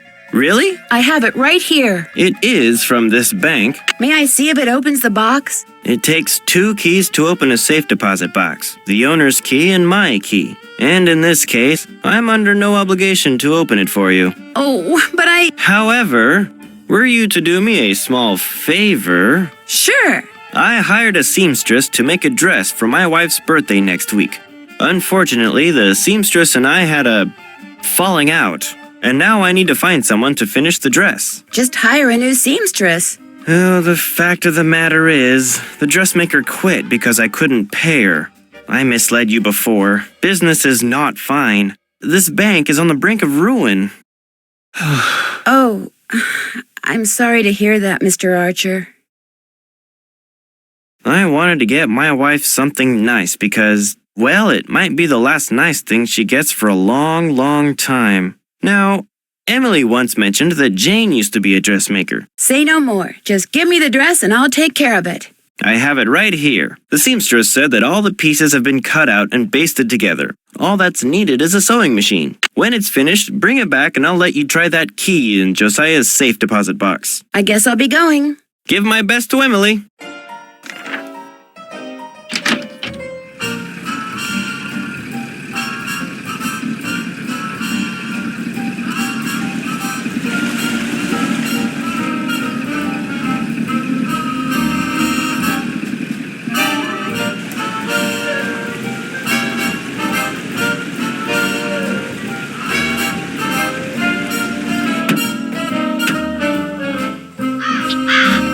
What's cooking? Since you used to be a dressmaker, do you think you could help me sew something? Me? Sew? No, I can't. Sewing takes practice, and I haven't sewed a stitch in years. Whatever it is, believe me, I'd wreck it. It's not hard. It's all basted together and everything. No can do. Sorry. Well, I'll talk to you later. Don't take any wooden nickels. Hi, Nancy. I'll be back in a little bit. You're the best. Would it be all right if I used your sewing machine? Go right ahead, but remember, you're on your own. There's no needle. It's probably in the box with the rest of Mom's sewing stuff. Ask Jane if she knows where it is.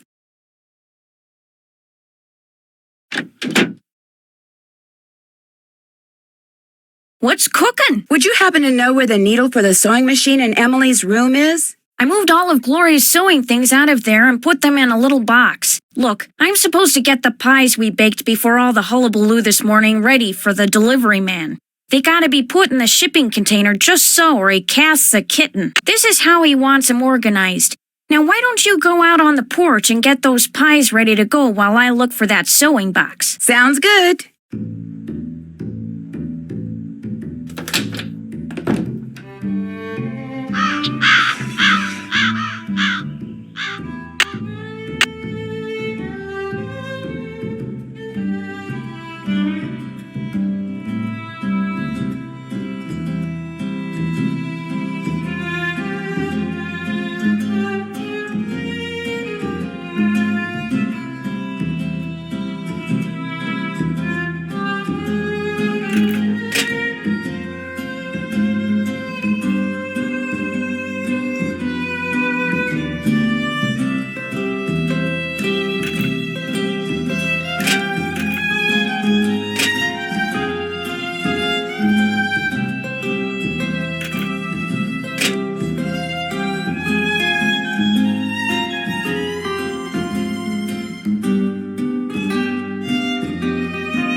There, that should do it.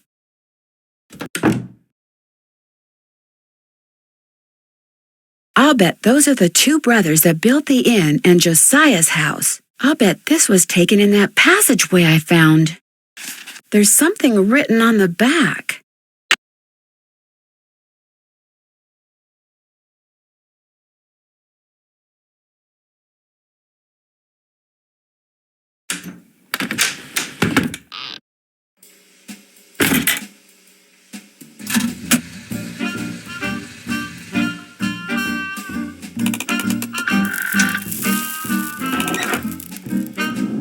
Jeepers, I'm behind one of the walls in Emily's room. I'll bet that's how someone makes that picture move.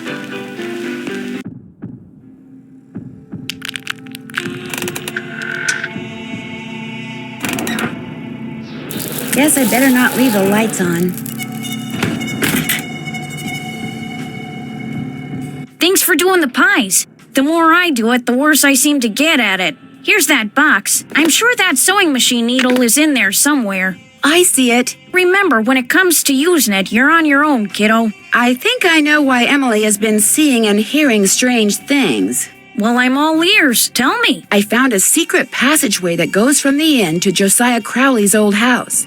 And off of it, I found a staircase that leads to a space behind a wall in Emily's room. That's the staircase that's in this old picture. You mean the noises that Emily's been hearing? The things she's been seeing? It's because someone's been sneaking around behind the wall in her room? It may even be that someone is trying to scare her on purpose. On purpose? Who would want to do something like that? I was able to open the staircase because I saw the picture I just showed you. And I found that picture on the shelf in your podium. You mean it was right there under my nose? Hold the phone! You think I'm the one who's been sneaking around? Can you think of somebody else who may have had access to that picture? Anyone who's ever been behind this desk could have seen that picture. It's hardly fair to go pointing a finger at me. Maybe Emily will know something about it. She went into town to run some errands. At least that's what I told her to do. Heaven knows she could use some fresh air. Well, I'll talk to you later. Bye now.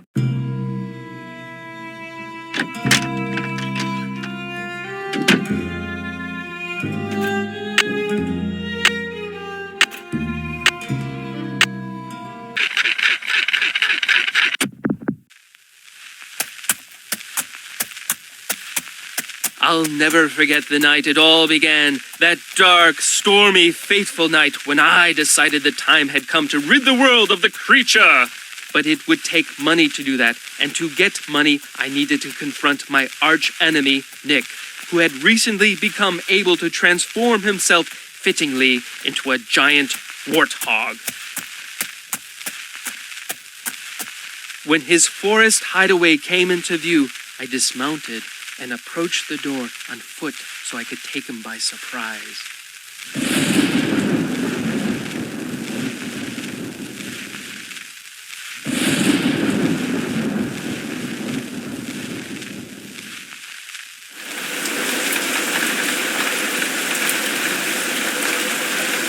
My fear that he would hear me proved groundless, for a terrible storm began to rage, washing away the sound of my footsteps. I peered through the rain-streaked window beside his front door and could see him sitting in front of the fire. He had returned to human form, but the malicious smile on his face suggested that he was recalling his recent porcine exploits. Seeing that the door was unlocked, I hurled it open and marched across the room toward him. "Step away from that bottle of warthog potion," I commanded, "and give me the 20 gold coins you stole from my poor servant." "I'm not going to give you a thing, save, perhaps, a taste of my sword."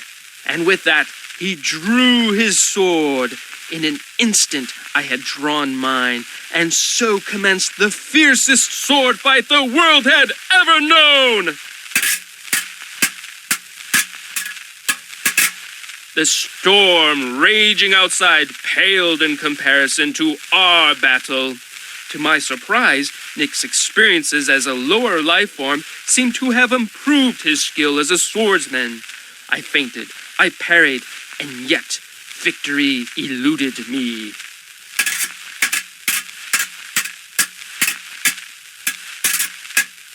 And soon I began to feel my strength ebbing from me. I was tiring rapidly. Summoning every ounce of what little energy remained in my body, I lunged at him one last desperate time. Ouch! Why, you wounded me! I had managed to wound him on his right arm, just above the elbow. Curse you!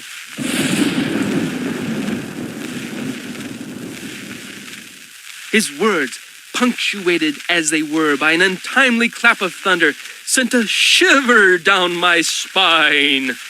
"Save your breath," I intoned, "and give me those gold coins." Here, take your precious coins. He tossed the bag of coins onto a chair, but as I reached for them, he reached for his bottle of potion, and in a matter of seconds, my night had gone from bad to horrible.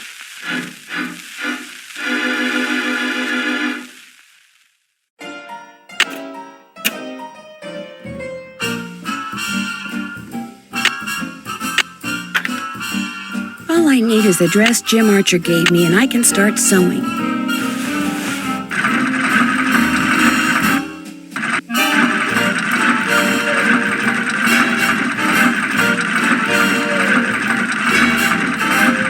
I can do better than this. Would I wear? I can do better than this. I made too many mistakes. I'd better do it over.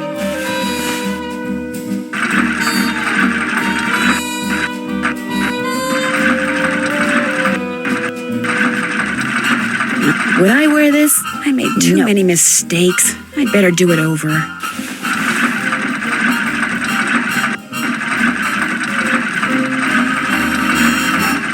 Would I wear this? No.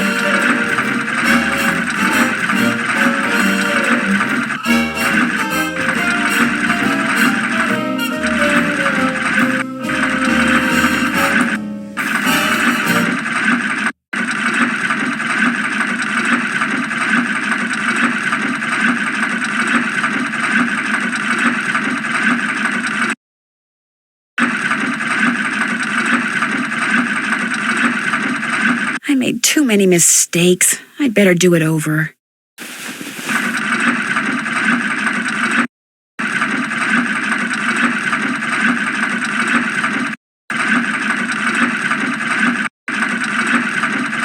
I can do better than this. I made too many mistakes. I'd better do it over.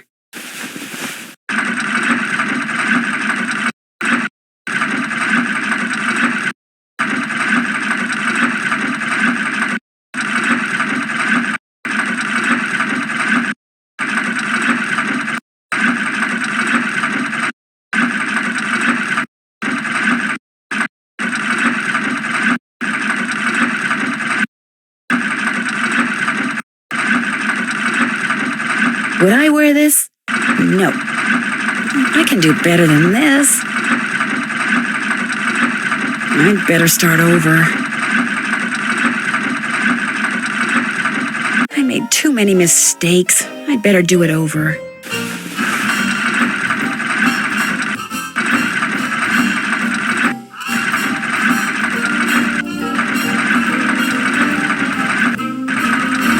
Would I wear this? I made too many mistakes. I'd better do it over.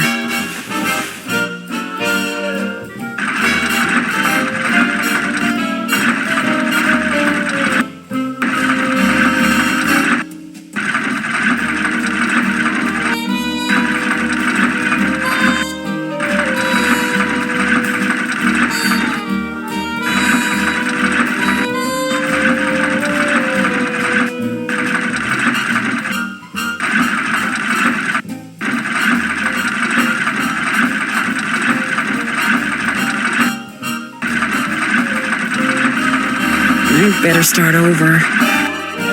Would I wear this? No. I made too many mistakes. I'd better do it over.